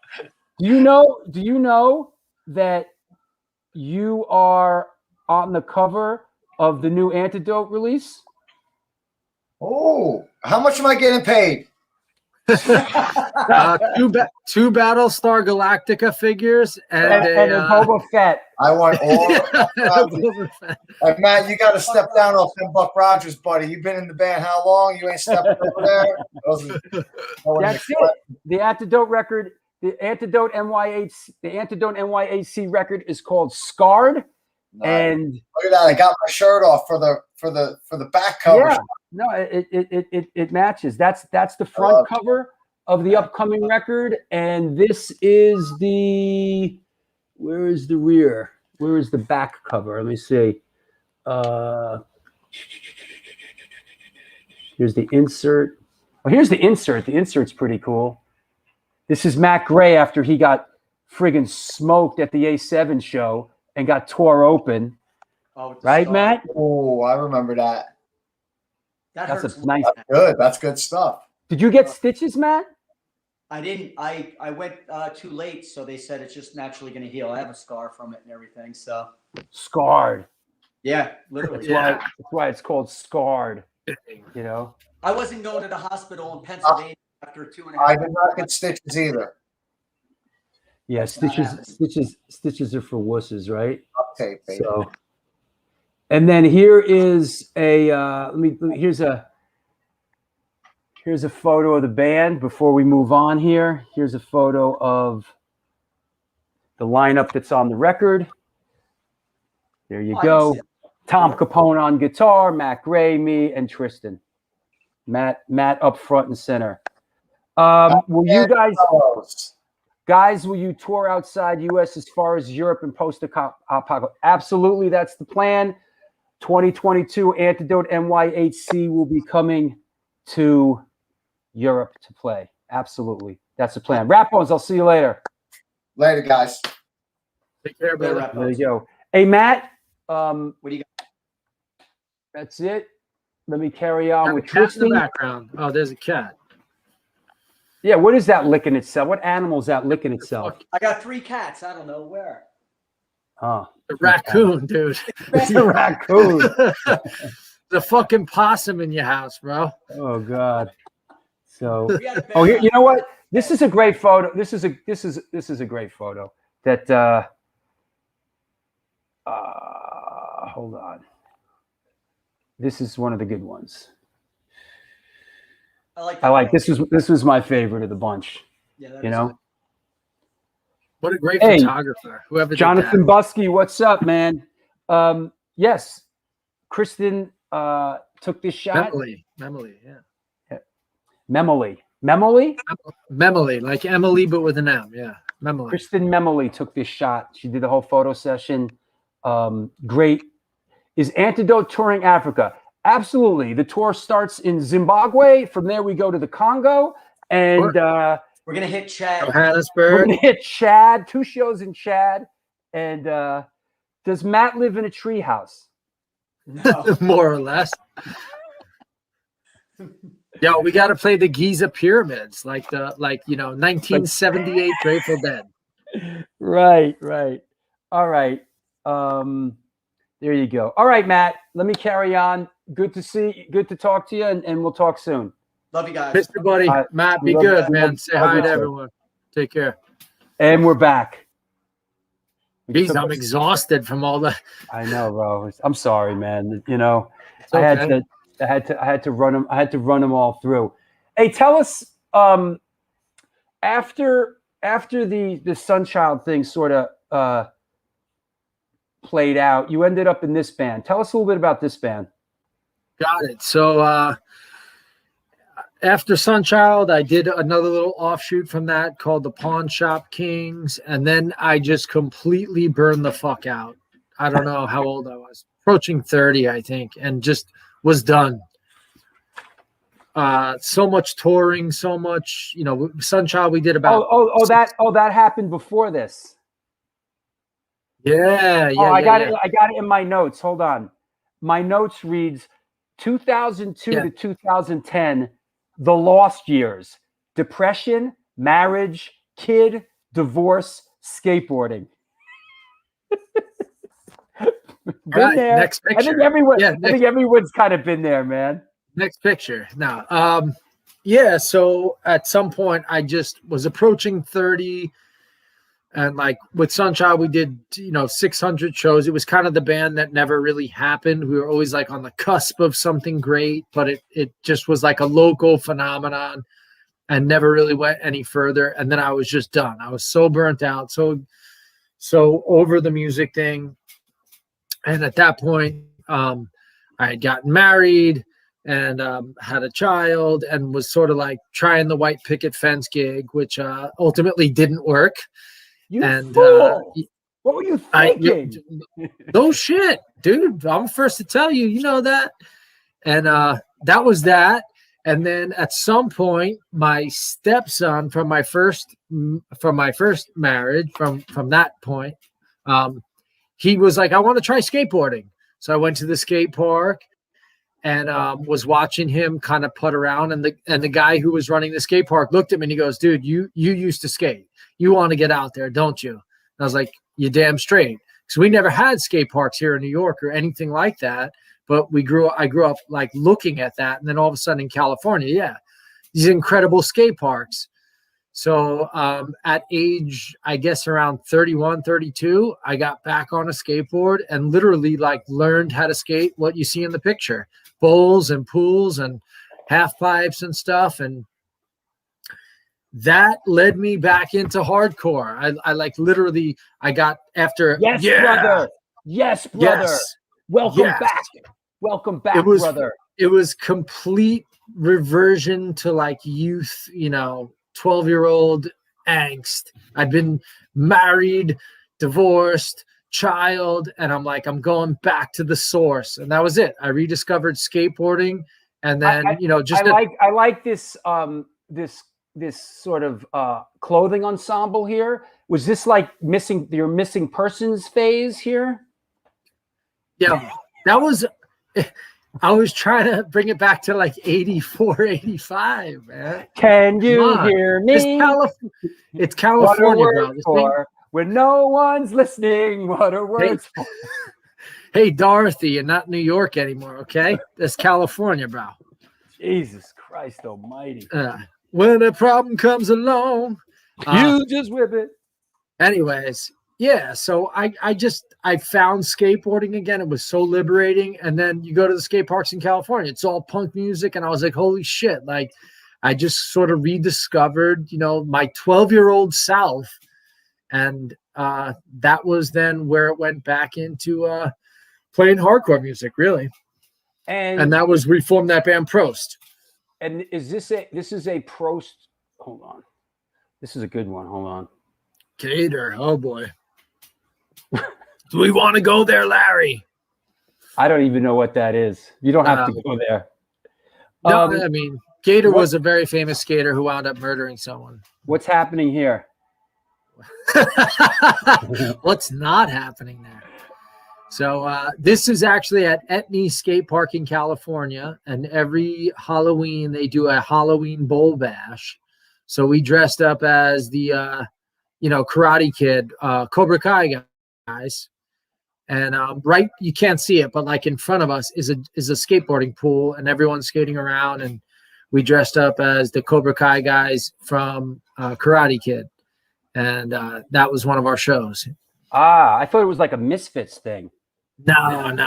It was that was just a one-off, goof.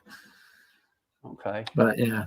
And how did this band play out? And you came, I mean, at one point, Antidote, we played out in 2012. We played out in Costa Mesa at the Tiki Bar, and you came and saw us play, right? Yep. And then I sure did. Soon after that, you connected with us, and you came back, and then you came back to the East Coast, and you started filling in for Zum when he couldn't play shows, right? Give us a little background on that whole thing. Sure. Yeah. So at the time, I was during the whole marriage child phase. I was a public school teacher. I was teaching special education in public school in California. And I had a picture of myself in a germ shirt with Lemmy. I had met Lemmy, and it was me and him, and with the germ shirt. And I had a good buddy, Juan, who I love dearly. He's one of my best friends.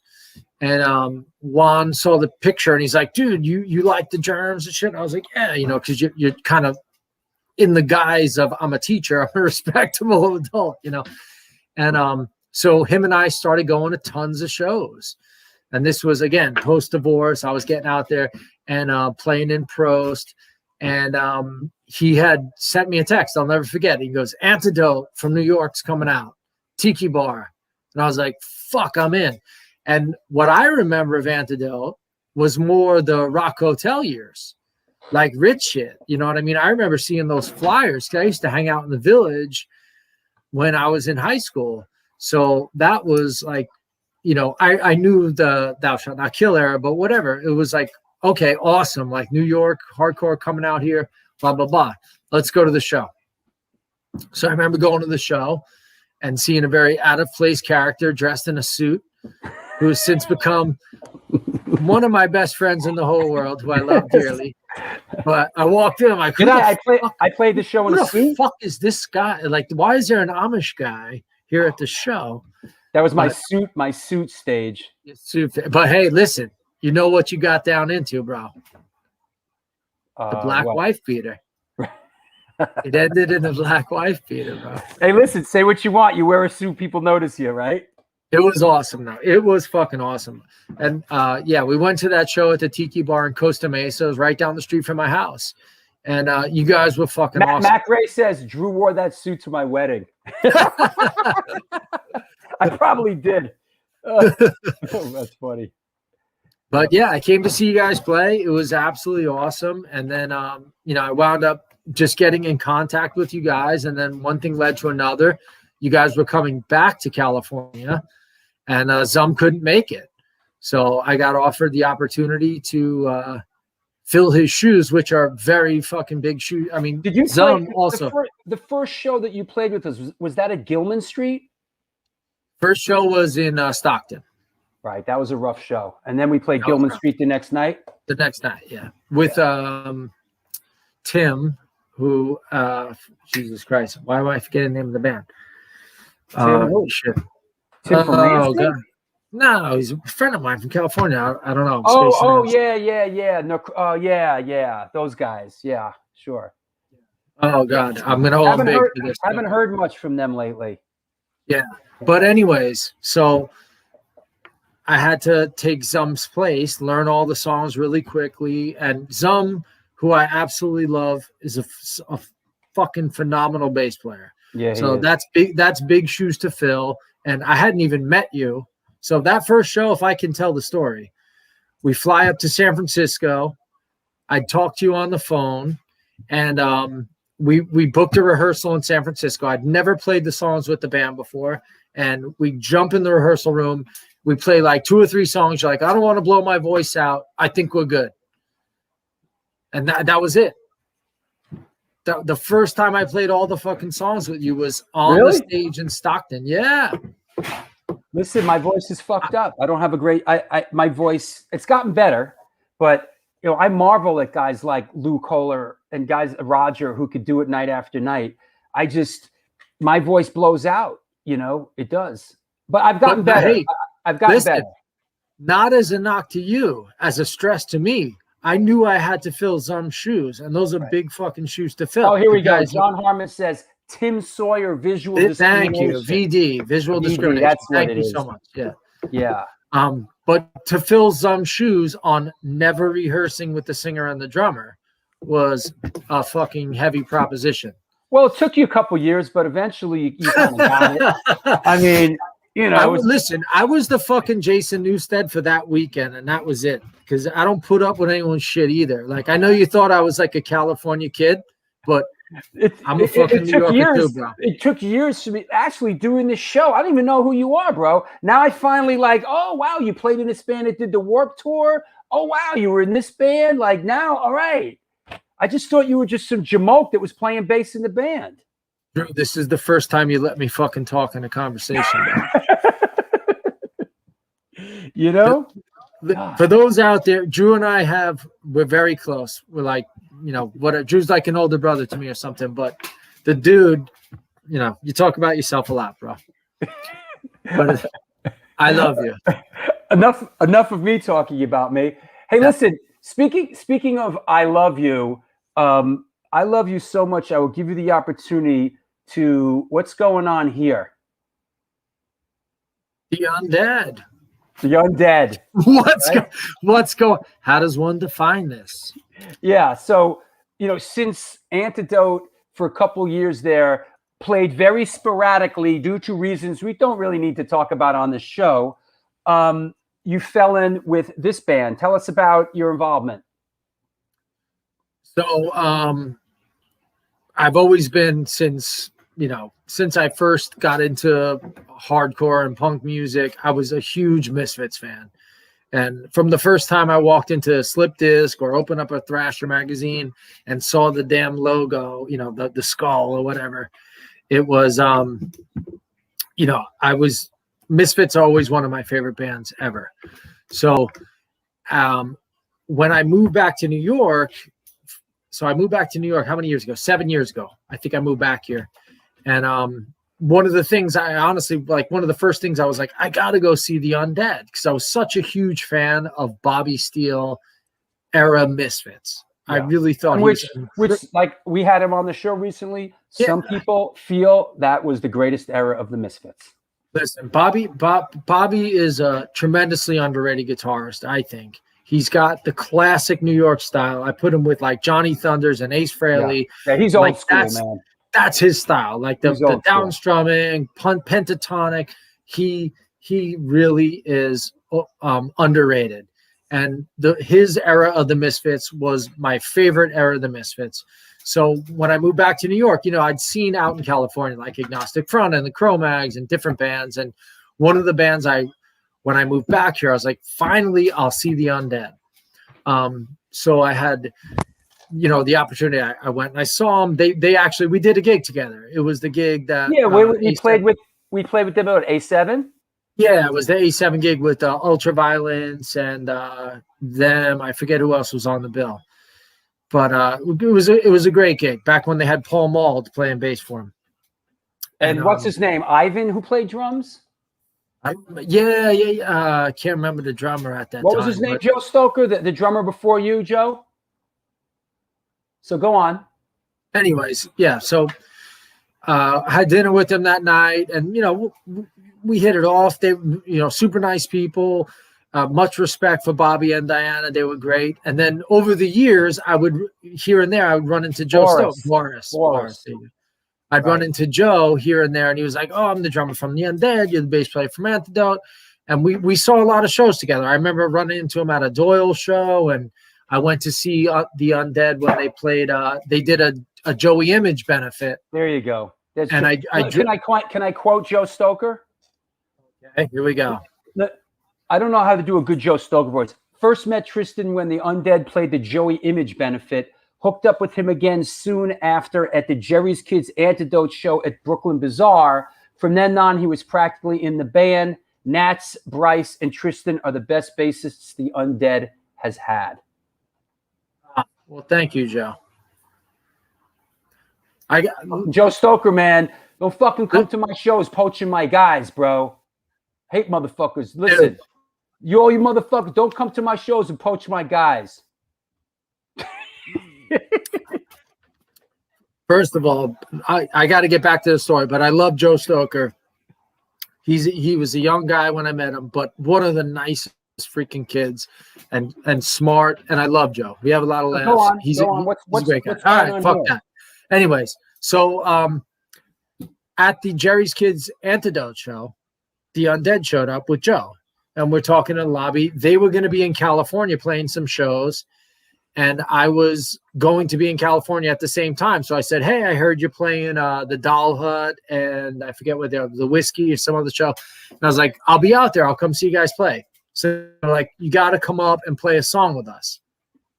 Okay, no problem. So we wound up making that happen. I played a couple songs with them in California because I happened to be out there at the time visiting my son. And one thing led to another. Like, we sometimes can use a backup guy if you're interested. And that's how it all happened. I learned 50-something songs or whatever it is they normally incorporate in their set. And there you go. It was, it's that's a logo I drew that. I like this. Thank you. But anyway, Joe Stoker looks hard in this shot. Dude, Joe Stoker's fucking hard, bro. Look how hard Joe Stoker looks in that shot. It's hard to draw other people because they're always like, "Oh, make me thinner or heavier or stronger or prettier." But yeah, so that's how it all unfolded. I sat in with them in California, I think, for a couple gigs, just a couple songs, and then we wound up. I wound up playing with them, and I mean, what an honor from a kid from Malvern, freaking New York, who worshipped the Misfits and looked at their image and wore the shirts back in the 80s, like to get a chance to play with Bobby Steele, your favorite guitarist from the band. Like it really didn't get any cooler than that at the time. And I've asked you, like I've said, please, will you please wear the makeup? Like when you play like with us, can you wear the makeup? And you just won't do it. It crossed my mind today. But hey, listen, it all goes back to this. Don't forget. So when given the opportunity, look, I got this for you too. Ready?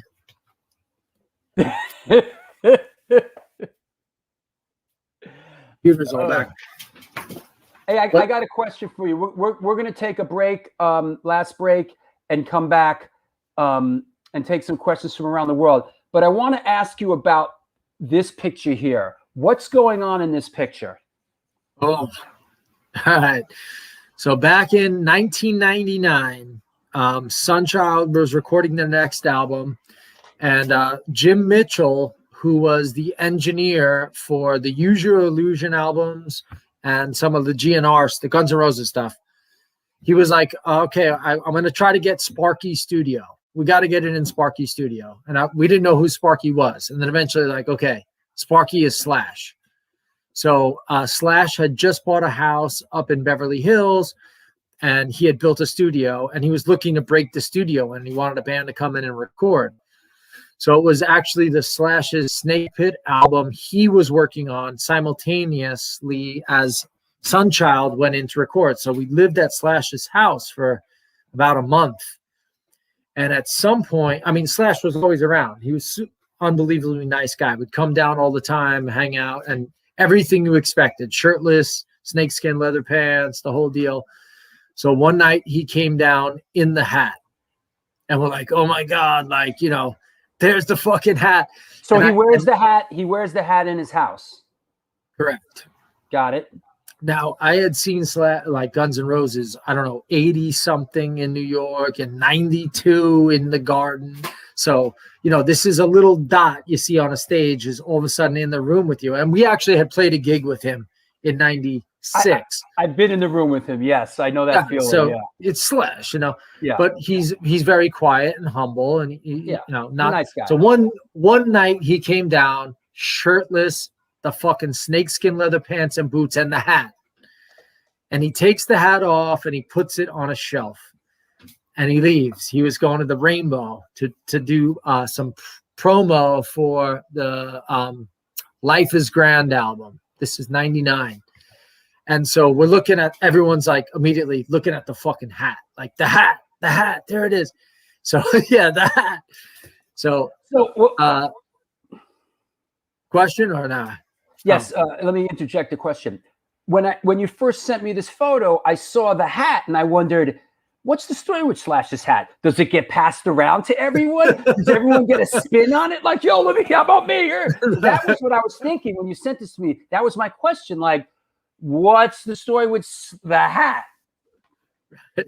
So he took the hat off and the hat was sitting there. And Jim Mitchell, the engineer, and Slash's like handler guy, this big guy who like did security for him, like, whatever you do, don't touch the fucking hat. Don't touch the hat. Don't touch the hat. So I have some other pictures of just the hat like sitting there. So at some point, you know, the hat leaves the room, whatever. Like maybe a day later, I'm walking up and I go up to the snake room where he's got all the snakes and all that shit. And there was a bar. It said Slash's Blues Bar, a neon sign. And there's the fucking hat. The hat sitting on the bar. So I'm like, no one's around. I look around. I'm like, I'm getting a picture with the fucking hat.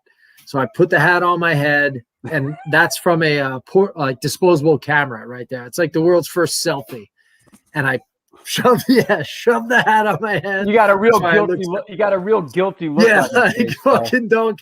And I snapped it with a disposable camera, and there it is. That's me in Slash's hat in 1999. Boy, that's like, there you go. It reminds me of when we were on the road on the Misfits tour in 97 with Sub-Zero. I was managing Sub-Zero.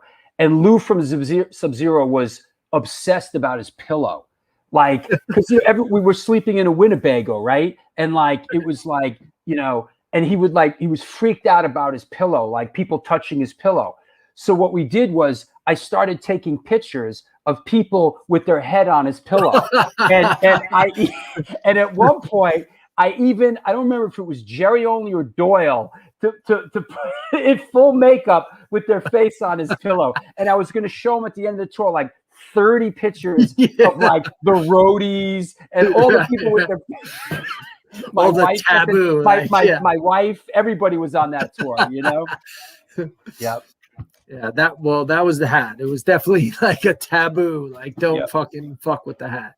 All right. Hey, let me take a break. We'll come back. We'll take some questions. We'll have some more laughs. You got it.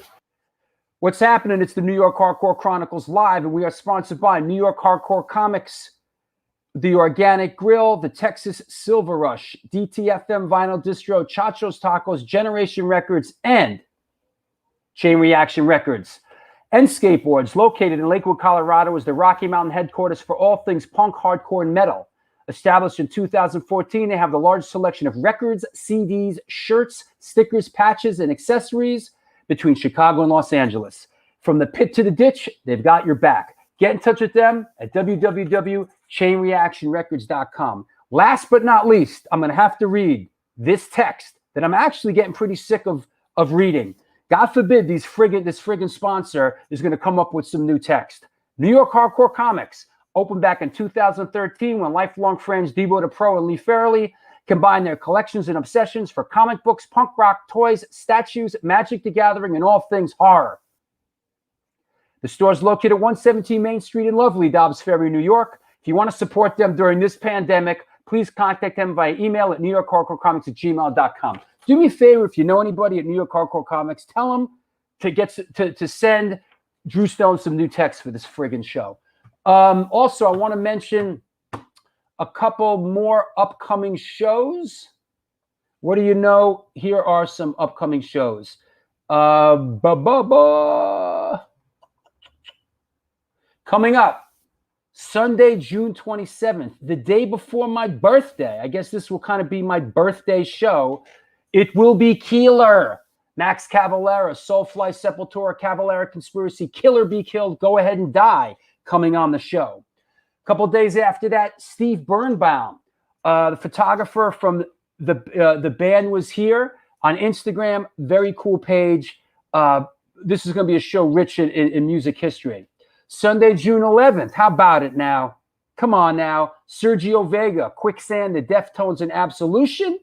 And then Wednesday, July 14th, Scott Helland from Deep Wound, Outpatients, and Frenchie and the Punk coming on the show. So that's a little taste of what's coming up on the New York Hardcore Chronicles Live. What else? What else? Oh, you know what? I got to mention this just because I have to mention it. It wouldn't be right. It would be the first show that I never mentioned it. There is, if you want to contribute to the show, your support is always needed. That's what makes the show happen. There is a Patreon page. There it is. Join the show, support the show. There is a Patreon page. Want to shout out my latest patrons: Zachary Kinney, Timothy Reichel, like in Michael, Reichel, Timothy Reichel. I will get it eventually, brother. Derek Moomin, Ray Hogan, and back again. Good to see him. Via Colombia, Jorge Rodriguez. So thank you, patrons. We just posted some new patron stuff. Also, you know what? Got to mention, the fuck's going on outside my window? Tell you, man, you want to live in New York City? It's fucking chaos, man. You think you guys in the Middle East have it crazy?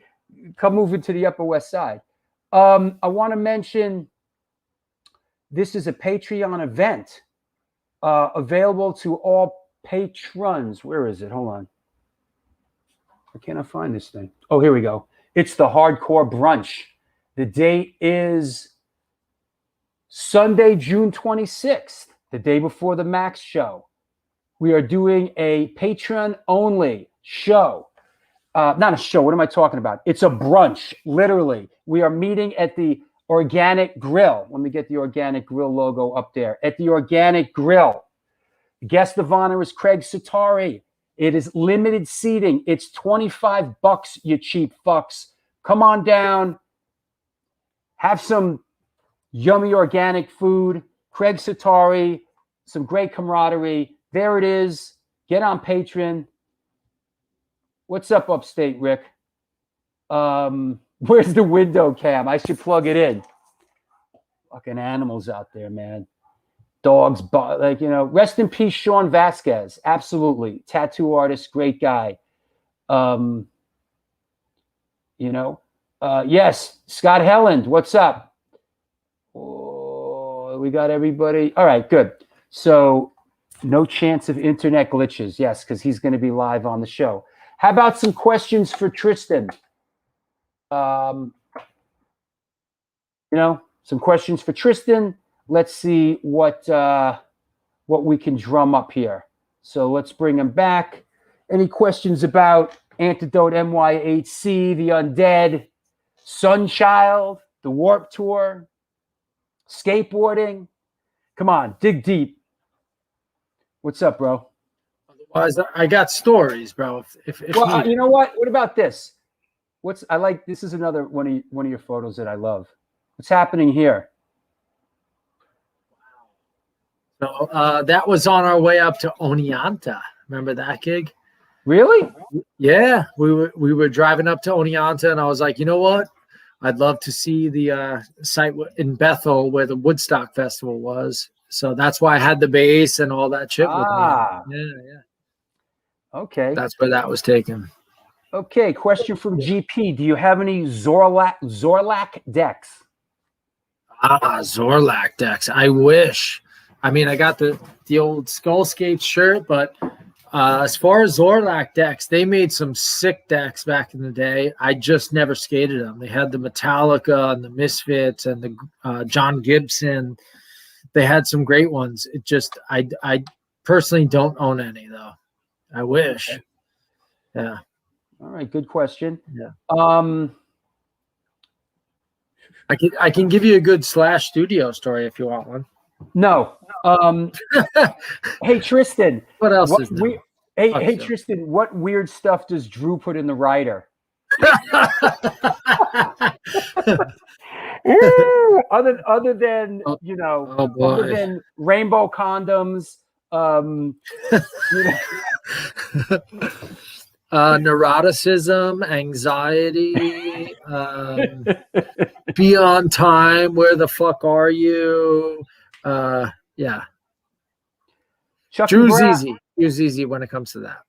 Chucky Brown, can you speak on the backyard skate park Empire State Ramp? Yeah, what is the Empire Skate Ramp and what's that all about? So when I moved from California, I used to skate 5-6 days a week after work. In California, every community has a park. So there are literally hundreds of parks. And all the old pros from the 80s still live out there. So it's like growing up here in New York and then moving out there, it's literally like if you went down the street and were shooting hoops with Larry Bird and Dr. J, like Steve Caballero and Lance Mountain might be skating that day at the local park. So when I moved here, it was kind of tough. And Kristen, who is my wife, she convinced me to put a ramp in the yard. So I had someplace to skate every day. And it's been here about 2 years now. And the biggest blessing was during the pandemic, they shut all the skate parks down. So when no one else could skate anywhere, I had the ramp. And then all these guys that I knew from the local skate park here in Northport started coming over and skating. And I'm so lucky to honestly, I have the best friends in the world who skate out here at the ramp. It's private space. And then, we got a dozen guys who come all the time, Empire Skate Crew and Vets Crew. And, we just session the ramp and it's awesome. It's perfect. It's private and blast punk tunes and fucking shred. Cool. Ray Hogan asks, what is your least favorite Antidote song? Now, would that be your least favorite Antidote song to play or in general? I mean, that's the least favorite to play. Oh, is that possible? That is such a hard. We like everything that we play. We fucking argue about what song. Yeah. Of the songs I've been asked to play, I mean, Don't Blame Me or something. I don't know. I don't even know. That one didn't a few work. I've been asked to play that are like, honestly, everything from the Antidote catalog is amongst my favorite music in the world before I was in the band. That's the, honestly, I'm one of the luckiest guys, musically in the world to be after the whole Sunchild thing. When I thought that was it, I was done with music forever, to then be a part of something, a band like the Undead or Antidote, that where you love their music before you were actually a member of the band. It's one of the greatest honors to be a part of that. And, there's really not a bad song in the canon. I just, Don't Blame Me would probably be the weirdest song I was asked to play, I guess. Yeah, that one didn't work. We tried it. It just didn't work. Yeah, I was the only one who was fucking on point for it, if you recall. You forgot all the fucking lines. I'm coming in, don't blame me. And you were like, it's hard for me to sing this new shit. Like, I finally got a command of the Antidote shit after like 30 years. It's like these new tracks. Oh yeah, you know what I didn't show here. This is the back. This is what I was looking for before. This is the back cover of our release, right?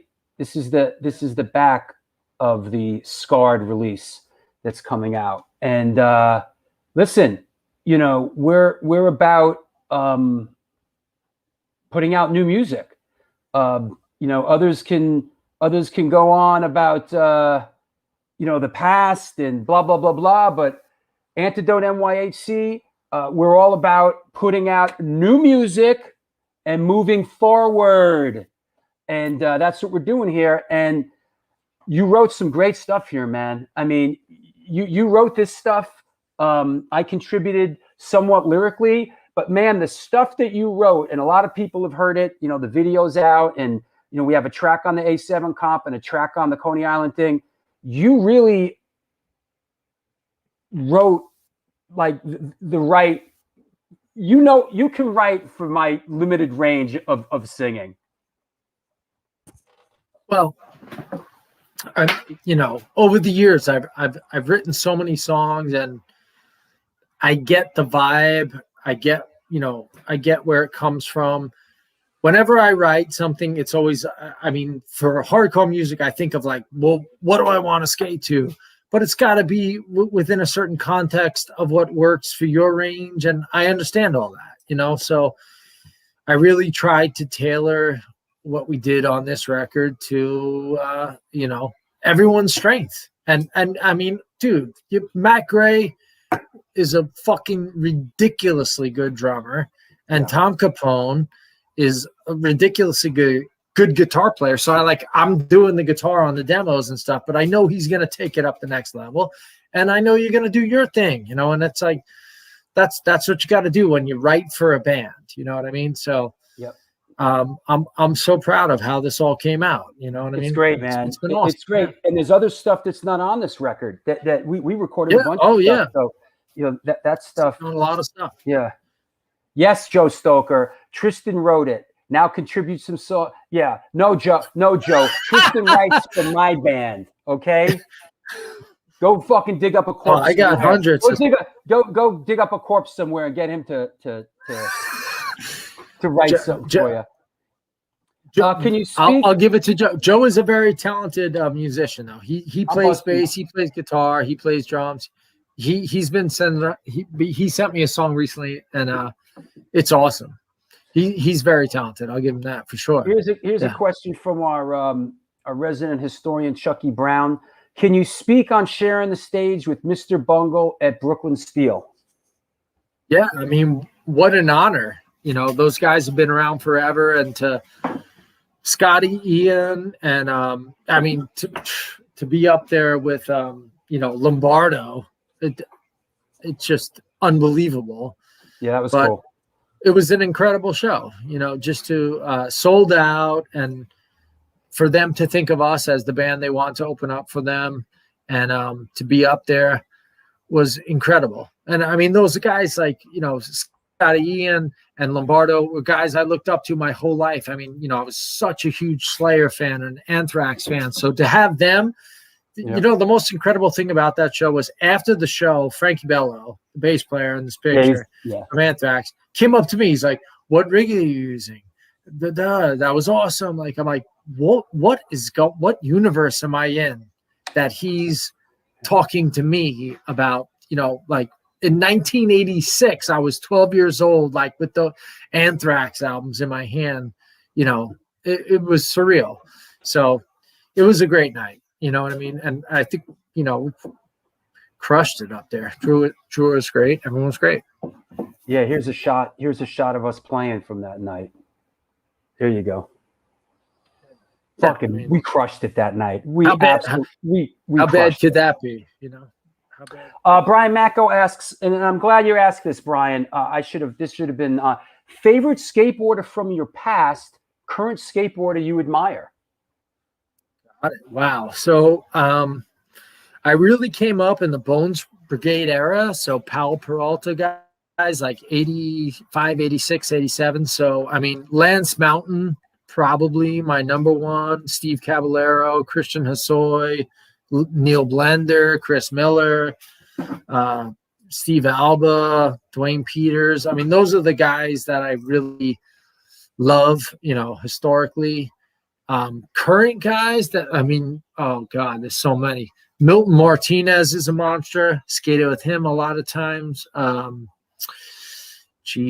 Chris Russell, who skates for Creature, is a monster. Corey Junot. There's so many guys out there now. Wow. It's crazy. Yeah, I mean, that's deep. On and on with that conversation.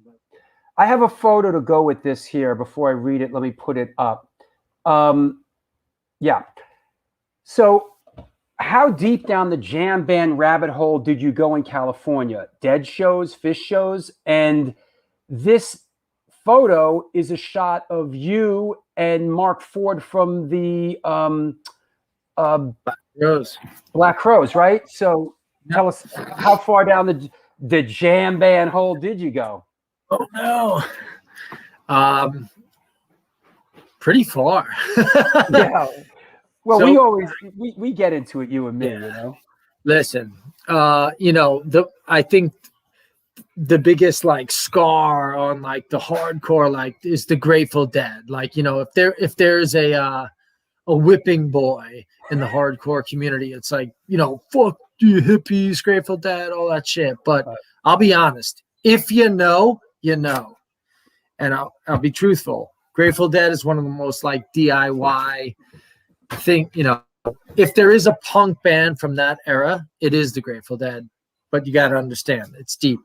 But I guess how far down? I mean, you guys played between 1996 and 2002. Sunchild played over 600 shows in the U.S., Europe, Latin America, Australia, and Asia. 600 shows. I don't think in my whole career, and I'm older. I mean, I haven't done big tours, but I'd be surprised if I've played 250 shows. That was all we did. I mean, it was a full-time job, and we toured constantly. I mean, you name the band: America, Toto, blah blah blah. You've played and toured with, and these are just some of them I wrote down: Leonard Skynyrd, Blue Oyster Cult, Willie Nelson, X, Dave Mason, Stevie Nicks, the Dickie Betts Band, Peter Frampton, the Bangles, Buddy Miles, the Monkees, Fishbone, George Clinton, and more. It's a lot, bro. So to answer the question, though, how many I've seen the Grateful Dead probably 40-something times, unashamedly, and Fish shows probably about a dozen.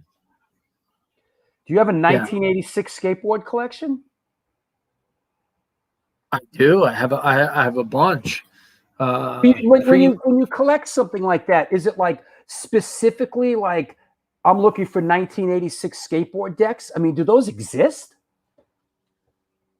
Okay, so a number of years ago, the big craze was the 60s and 70s skateboards. Now it's the 80s skateboards because guys my age, I'm 47.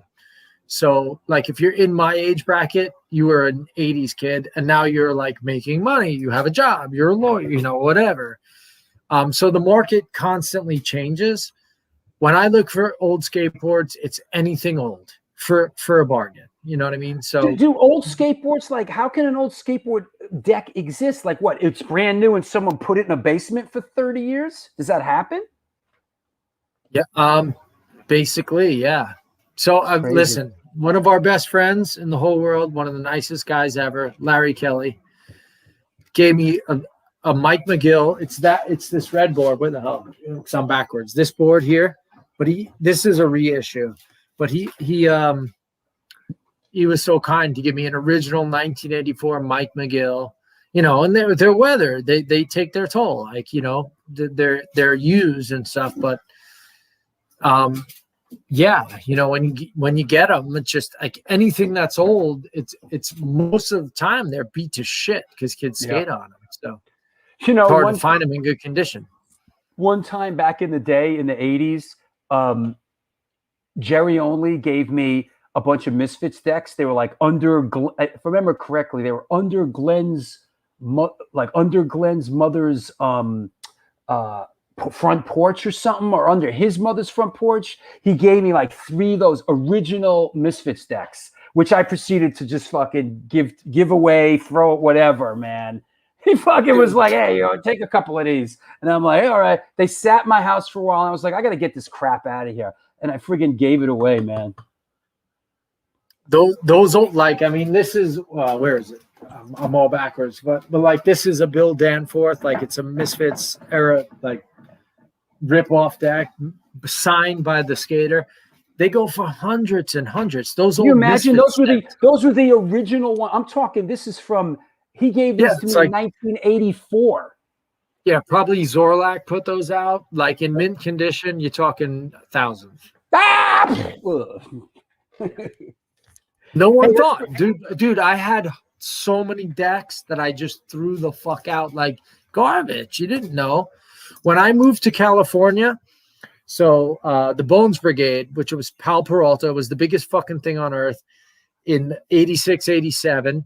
I moved to California right where the factory was, and this is 92. They were getting rid of all that shit. It was in a $5 garbage bin. Like you can get a Tony Hawk, a Mike McGill, a Steve Caballero, $5. Wow. Any of those boards right now would go for $2,000 to $3,000 in mint condition. Wow. $5. Like this board behind me, right here. Yeah, like, dude, they were giving them away. And it's screen printed on a piece of maple wood. It's not original art. It's like, but people have, if you have the money, here, Larry Kelly, and this Larry Kelly says original Misfits deck signed by Glenn, $5,000. Jesus, man.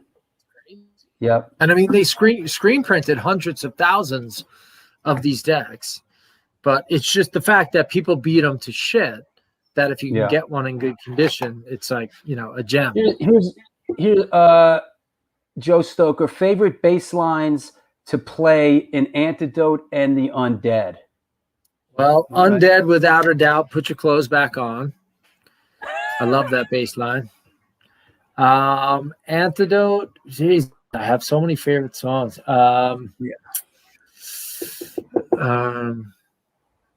Shit, I don't know. Yeah, that's a tough one. So many of them rip. Yeah.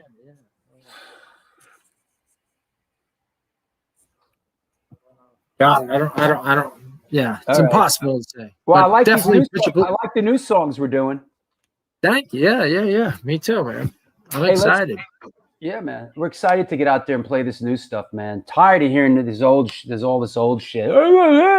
It's like, you know what? We're doing new shit. Let's get on and do some new. We'll do a couple of the old things, but we got a bunch of great new stuff, and that's where Got Me on a Line. That's a good one. You know, the new ones really are exciting to play. Hey, let's bring on the Hardcore Shutterbug. What's up, bro? What's up? I got to tell you, I thought it's ironic because I've been telling Drew since he started playing me the new Antidote NYHC stuff, how much I love it. And I think it stands against anything that band has done in the past, which I think is ironic because Ratbones was saying how bands shouldn't do new music. And he's on the cover of the new Antidote NYHC record, which I think is kind of great. And but I love the new stuff. I love everything that I've heard from it. And I love what you've done in the Hit Squad, you know, and we've been fortunate enough to even play a show with you a while back, a couple of shows. But you were talking about jam stuff, and I reached into my collection. As a bass player and a Fish guy, do you have this record right here? Oysterhead, yeah. I do not have that. Is that the guys from Fish? Stuart Copeland. Oh yeah, Jay right. Anastasio and Les Claypool. I gotta say, I'm not a big jam band guy. This is a pretty scary record. I gotta say, I went and saw Fish play at the Garden, and God, they were fucking terrible, man.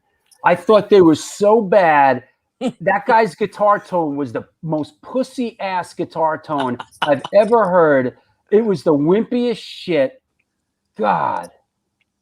Yo, music is a mindset. Like if you're into it, at the time you get it. If you're not in the mood, like the Grateful Dead, I could put them on and I fucking love it. It's the greatest thing I've ever heard. Or if Jerry, I want to break a, fucking kill him.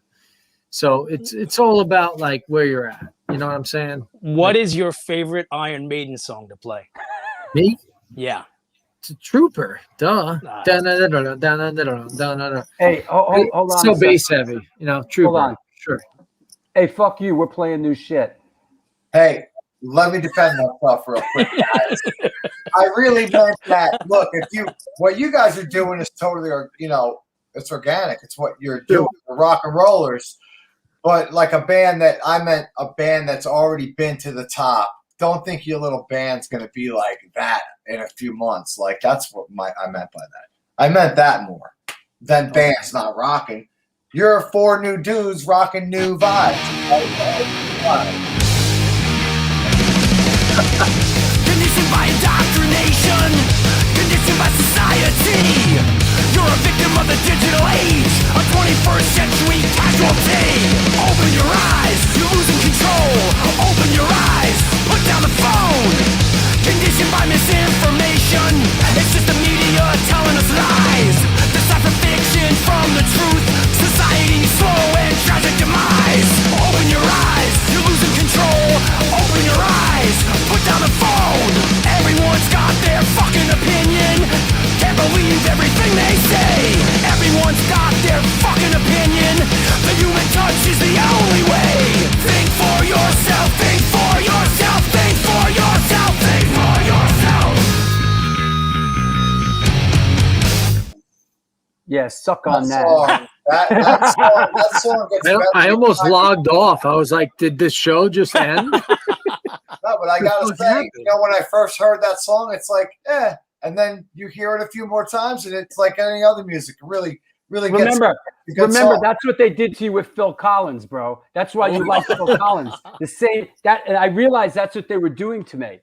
So maybe it does. First time I heard that Rap-On song, I was like, yeah. But then I think the Rap-On song is more famous on the show than it is with the band.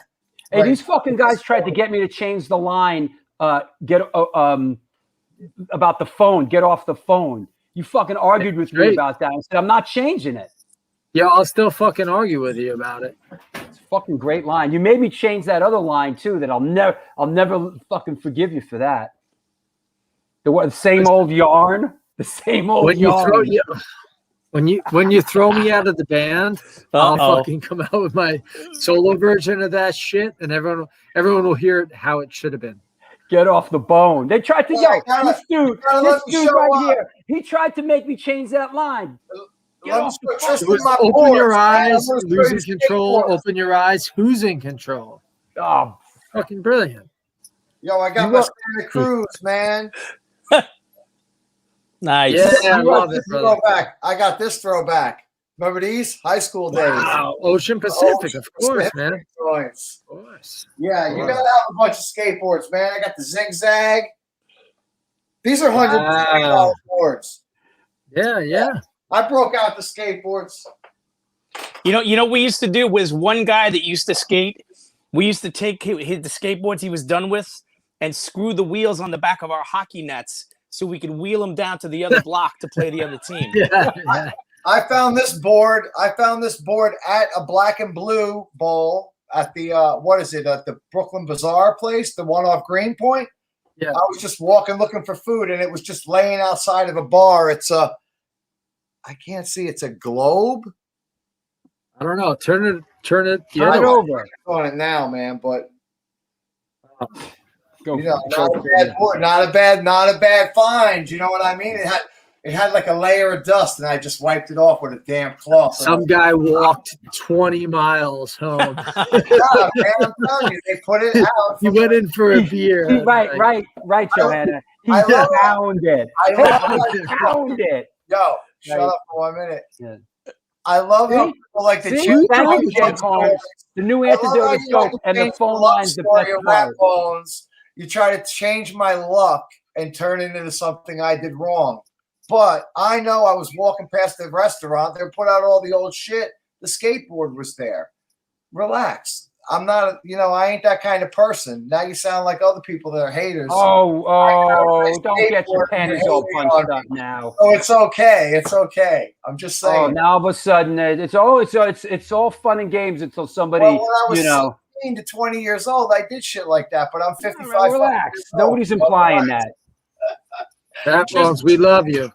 I get Tristan, the good. How do you feel about those guys that put the motors on the skateboards? Listen, bro. You know how I feel about skateboards and fucking scooters? It's just like I'm a fucking grown man. I drive a car. I'm not driving a skateboard or a scooter or like a bicycle. I get in a fucking car and I drive.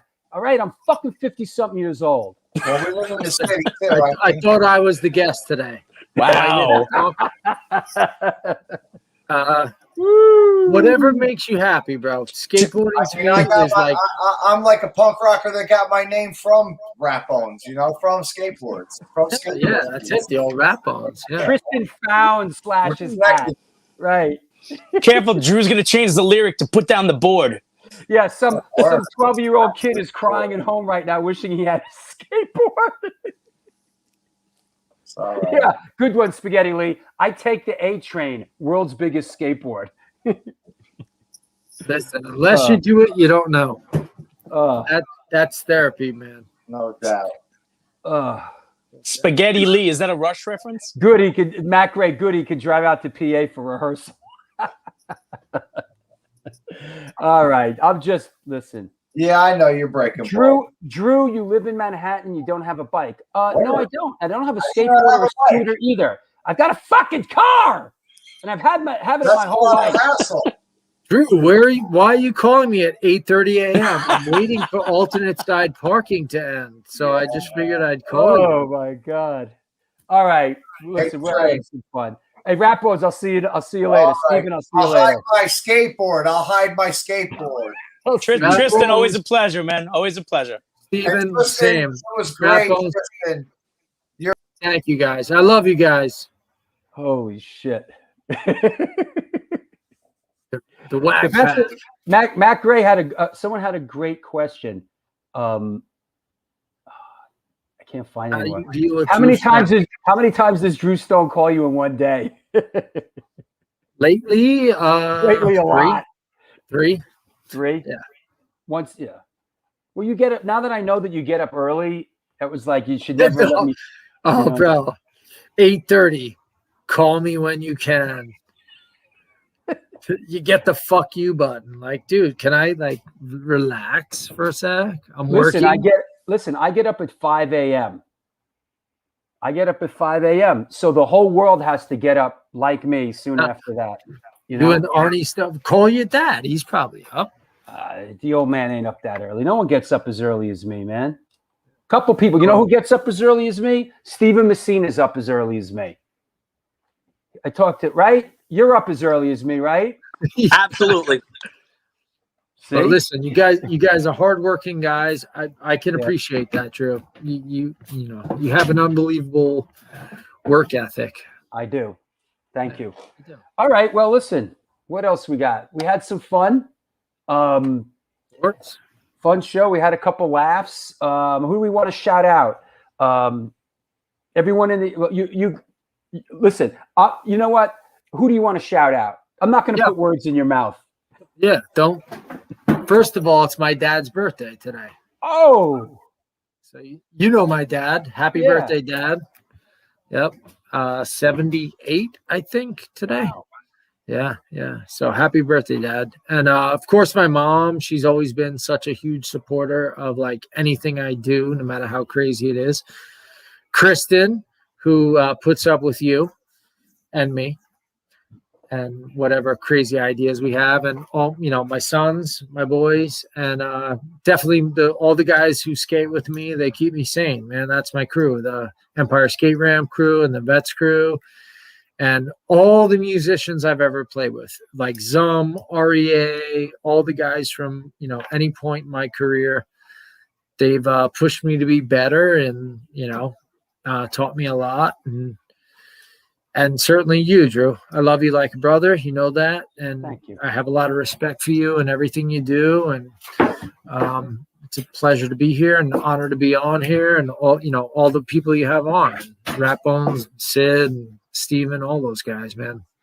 Well, you deserve to be here. You're a great artist, and you know, you've done a lot of great things, and you're one of my nearest and dearest friends, man. You know, and likewise, brother. I was excited to have you on today, and to have a couple laughs, man, because that's really what it's all about. And I just love playing in the band with you, and you know, whether it's Antidote NYHC or the Drew Stone Hit Squad or the High and the Mighty, or you know, we do a lot of stuff, you know, musically together, and you know, what? I said the Trumps. Yeah, right. we should talk about that a second. You know what? You know what? I'm going to talk. You know what? I'm going to let it fly. When Donald Trump, it was the best fucking idea ever, but not everyone got it. It was. This is a funny story. When Trump was talking about running, right? I came up with this idea that let's start a band called the Trumps, kind of like the Ramones, where everybody would be a Trump, and we got the wigs and we wore the shirts and the whole bit, and we rewrote. I rewrote all these Ramones songs, like Now I Want to Have Some Fun is Now I Want to Build a Wall, and I want to be debated. I want to be debated. KKK endorsed me today. Yeah, KKK endorsed me today. Sheena is a punk rocker. I rewrote to Putin. No, Putin is what was the Putin? It was a Putin one that was funny as hell. So we go and we start rehearsing with these two other guys, and we shoot a couple of videos. The whole thing's hilarious. The whole thing is really funny. We put up a couple of videos. We start a Facebook page. It's just parody. And before you know it, I start getting crazy emails from people, like seriously threatening emails. And I was like, maybe we should pull the plug on this. People aren't getting it. It's a little fucking crazy. Maybe it's time to bring it back, though. Can you believe it's been 4 years? We did that fucking 4 years ago. Yeah, crazy. But it was a blast. But like it gets ugly quick, man. It got ugly, man. And listen, I know it's funny, ha ha ha ha. But yo, what I'm telling you is, out there, people, some of these emails and messages were not funny. It was like people were like really threatening and taking, like, not seeing the humor in it, you know? Yeah. But like, I don't want to be involved. I don't want to be in the middle of that shit. I realized, like, I don't want to be in the middle of some political bullshit, man. You know? It's amazing that like Mel Brooks did like Blazing Saddles. It's amazing. And it's a fucking classic. And like now it's like, whoa. And like you could never do Comedy Genius like that anymore. Yeah. You know, just like you just can't fucking do it. I don't know. Absolutely. No, it's true. People can't take a joke. So yeah, it's a crazy kind of world. That said, hey, I love you, bro, and I love you too, Drew. You're gonna hear. I'll call you like at 8 a.m. tomorrow. I'll give you a break. I'll let you sleep a couple hours. You probably call me at 5:40. I'll call you as soon as I get off the show. It's some problem unrelated to this. Call me as soon as you can. It's important. Yeah. All right. I'll talk to you later. All right. Awesome time. Thank you guys for watching. Love you all out there. Take care. Well, there you go. It was a lot of fun today. You know, I hope you enjoyed it. Canceled. I know. It's sad. It's crazy. Hey, thanks a lot, everybody. It was a fun show with somebody that's very near and dear to my heart, who I love very much. I hope you got a couple laughs and enjoyed it. We'll see you on Sunday with Johnny Z. Should be a really interesting show. Until then, do good things and good things will come to you.